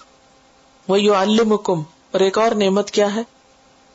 اور وہ سکھاتا ہے تم کو مَا لَمْ تَكُونُوا تَعْلَمُونَ, جو تم نہ جانتے تھے, تمہیں پہلے پتہ ہی نہیں تھا. عرب امی قوم کو پہلے بہت سی باتوں کا پتہ ہی نہیں تھا, لیکن پھر کتنا پتہ چلا. ابو ذر رضی اللہ تعالیٰ عنہ کی وہ حدیث یاد کریے کہ جس میں وہ کہتے ہیں کہ نبی صلی اللہ علیہ وسلم کی وفات اس حال میں ہوئی کہ آپ نے ہمیں آسمان میں پڑپڑاتے پرندے کے بارے میں بھی علم دیا. جسے آسمان میں کوئی پرندہ اڑتا اور اپنے پر پڑپڑاتا ہے تو یہ کیسے کرتا ہے، کیوں کرتا ہے، اس کا بھی ہمیں بتایا نہیں. ہر چیز کے بارے میں ہم کو سکھایا جو ہمیں پہلے نہیں پتا تھا. اور سب سے بڑی بات یہ کہ غور و فکر سکھایا. اور جب کوئی غور کرنا اور عقل استعمال کرنا سیکھ جاتا ہے تو پھر کیا ہوتا ہے، پھر اس کو راہ مل جاتی. یہی وجہ ہے کہ نبی صلی اللہ علیہ وسلم کی آمد کے بعد پوری دنیا کے حالات تبدیل ہو گئے. یہ جتنی بھی علمی ترقیاں ہوئی ہیں اور ان میں جو تیز رفتاری آئی ہے، یہ اسلام کی برکت سے آئی ہے، نبی صلی اللہ علیہ وسلم کی برکت سے آئی، کیونکہ آپ نے دماغ استعمال کرنا سکھایا، بلائنڈ فیتھ کا کانسیپٹ ختم کیا، ہر چیز کو دلیل سے سمجھایا. اور یہ صرف انہی کو نہیں سکھایا عربوں کو، بلکہ ہمیں بھی سکھایا، کیونکہ اللہ ماں کے پیٹ سے انسان کو سکھا کے نہیں بھیجتا، دنیا میں آ کے سیکھتا ہے. اور دنیا میں آ کے جتنا کچھ بھی سیکھ لے، جب تک قرآن نہ سیکھے علم ادھورا ہے، علم مکمل نہیں ہوتا. کیونکہ اس کو اصل علم کہا گیا، کیونکہ یہ سچ پر، حقیقت پر مبنی ہے. اور باقی چیزیں کیا ہیں، ان میں یقینی بات نہیں ہے، 100% کچھ بھی نہیں ہے. لوگ بڑی بڑی ریسرچ کرتے ہیں، محنت کرتے ہیں، اور آخر میں آ کے کہتے ہیں کہ ہم شور نہیں ہے اس کے بارے میں، یہ صرف ایک اوپینین ہے. لیکن قرآن کا حکم کیا ہے، وَإِنَّهُ لَلْحَقُّ مِن رَبِّكَ، یہ حق ہے تیرے رب کی طرف سے، لا ریب فیہ، اس میں کوئی شک نہیں.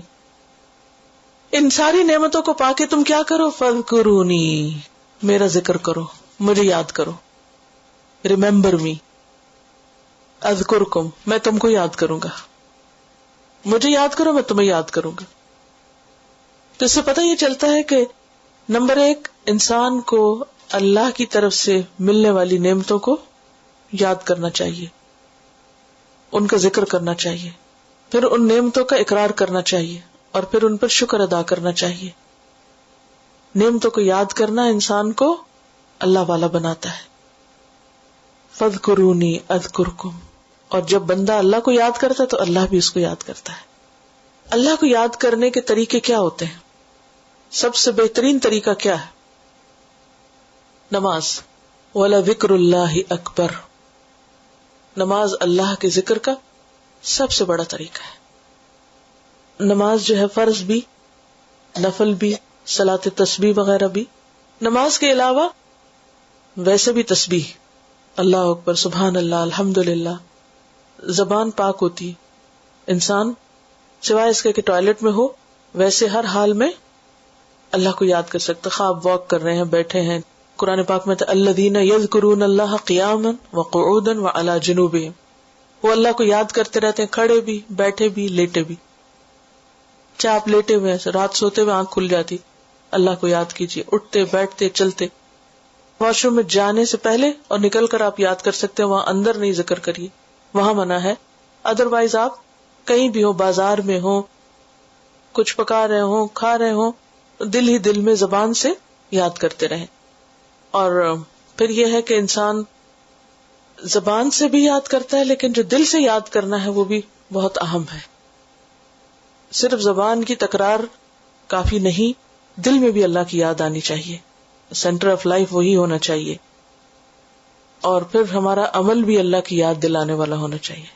یعنی ہمیں دیکھ کر لوگوں کو کیا یاد آئے، اللہ یاد آئے.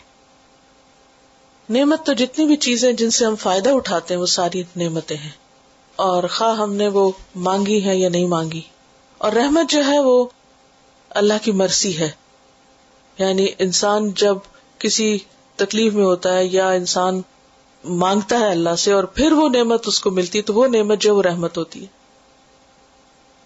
فَاذْكُرُونِی أَذْكُرْكُمْ، مجھے یاد کرو تو میں تمہیں یاد کروں گا. تو جب انسان اللہ کو یاد کرتا ہے تو اس کا سب سے انسٹنٹ فائدہ کیا ہوتا ہے کہ اللہ تعالیٰ بھی اس بندے کو یاد کرتا ہے. اگر انسان دل میں یاد کرتا ہے تو حدیث میں آتا ہے کہ اللہ اس کو دل میں یاد کرتا ہے، اور اگر کوئی کسی مجلس میں یاد کرتا ہے تو اللہ تعالیٰ اس سے بہتر مجلس میں اس کا ذکر کرتا ہے، اور وہ فرشتوں کی مجلس ہے. اور پھر یہ ہے کہ ایسے لوگوں کی کمپنی اور دوستی سے منع کیا گیا ہے، ان کی اطاعت سے منع کیا گیا ہے جو اللہ سے غافل ہوں. کیونکہ زیادہ اگر انسان ایسے لوگوں کے پاس بیٹھے جو اللہ سے غافل ہوں تو اس کا دل بھی کیسے ہو جاتا ہے، غافل ہو جاتا ہے. قرآن پاک میں آتا وَلَا تُطِعْ مَنْ أَغْفَلْنَا قَلْبَهُ عَنْ ذِكْرِنَا، ایسے لوگوں کی پیروی نہ کرو، اطاعت نہ کرو جن کے دل کو ہم نے اپنی یاد سے غافل کر دیا ہے.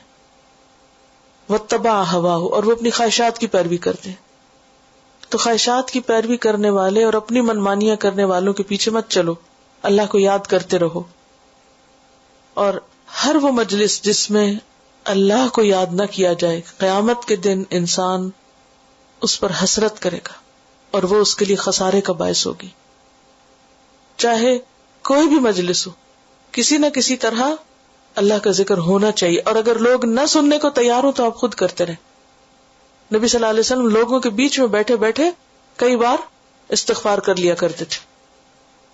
صحابہ گنا کرتے تھے یہ کتنی بار ہو گئی. اور یہ جو ہماری زبان میں الحمدللہ اور ماشاءاللہ اور انشاءاللہ اور سبحان اللہ اور لا الہ الا اللہ کے چھوٹے چھوٹے الفاظ جو ہم بولتے رہتے ہیں، استغفر اللہ، یہ بھی کیا ہے؟ دراصل اللہ کی یاد ہے. اور ان کلمات کو کہتے ہوئے شرمانا نہیں چاہیے. لیکن افسوس یہ کہ ہم نے اب اس کے آلٹرنیٹ بہت سے تلاش کر رکھے ہیں. بلیس یو، تھینک یو، اور ایکسکیوز می، اور مائی گاش، معلوم نہیں وہ کون ہے، اور اس کو اپنا بنایا ہوا مائی. تو ایک مسلمان کی پہچان کیا ہے کہ وہ جہاں بھی ہوتا ہے اللہ کو یاد کرتا ہے اور اس میں شرماتا نہیں ہے، کیونکہ اللہ کا حکم ہے، یہاں واجب ہے. فاذکرونی، حکم دیا جا رہا ہے یاد کرو مجھ کو. اذکرکم، تو پھر میں تم کو یاد کروں گا. واشکروا لی، اور میرا شکر ادا کرو. ولا تکفرونی، اور میری ناشکری نہ کرو. اور شکر کیا ہوتا ہے؟ کسی کا حق پہچاننا اور کسی کی نعمت کو مان جانا کہ اس نے دی، اس کا اعتراف کرنا. جب ہم اللہ کی نعمتوں کو یاد کرتے ہیں، پھر اس کا اعتراف کرتے ہیں، تو پھر ہمارے دل میں اللہ کی محبت پیدا ہوتی.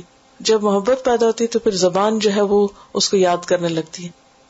پھر انسان کا عمل جو ہے وہ اللہ کے حکم کے تابع ہونے لگتا ہے. تو ذکر اور شکر جو ہے یہ دونوں ایک دوسرے سے بندھے ہوئے ہیں. تو دل سے بھی شکر کرنا چاہیے، زبان سے بھی اور عمل سے بھی. اور اللہ بندے کو جب کوئی نعمت دیتا ہے تو اللہ تعالیٰ چاہتا ہے کہ بندے پر اس کا اثر نظر آئے.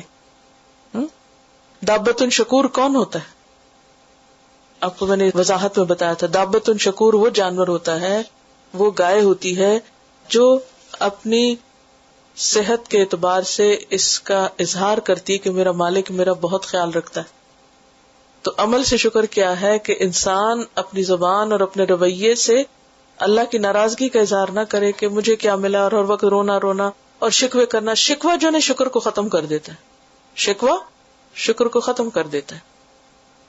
تو شکوے نہیں کرنے چاہیے، کمپلینس نہیں ہونی چاہیے، اور جو ملا ہے اس پہ راضی ہونا چاہیے. زیادہ کی کوشش کرے انسان، لیکن جو ملا ہے اس کو مانے کہ یہ ملا ہوا ہے. یہ نہ کہے کہ ہمارے پاس کیا ہے، ہمیں تو کچھ ملا ہی نہیں، ہمیں تو قسمت پھوٹی ہوئی. یہ جملے نہیں بولنے چاہیے. جو کچھ ملا ہے اس کو یاد رکھے. وآخر دعوانا ان الحمدللہ رب العالمین. ان آیات کی تلاوت سن لیجئے، کیونکہ تلاوت سننے سے آپ کو باتیں دوبارہ فوری یاد ہوں گی، ایک ریویژن ہو جائے.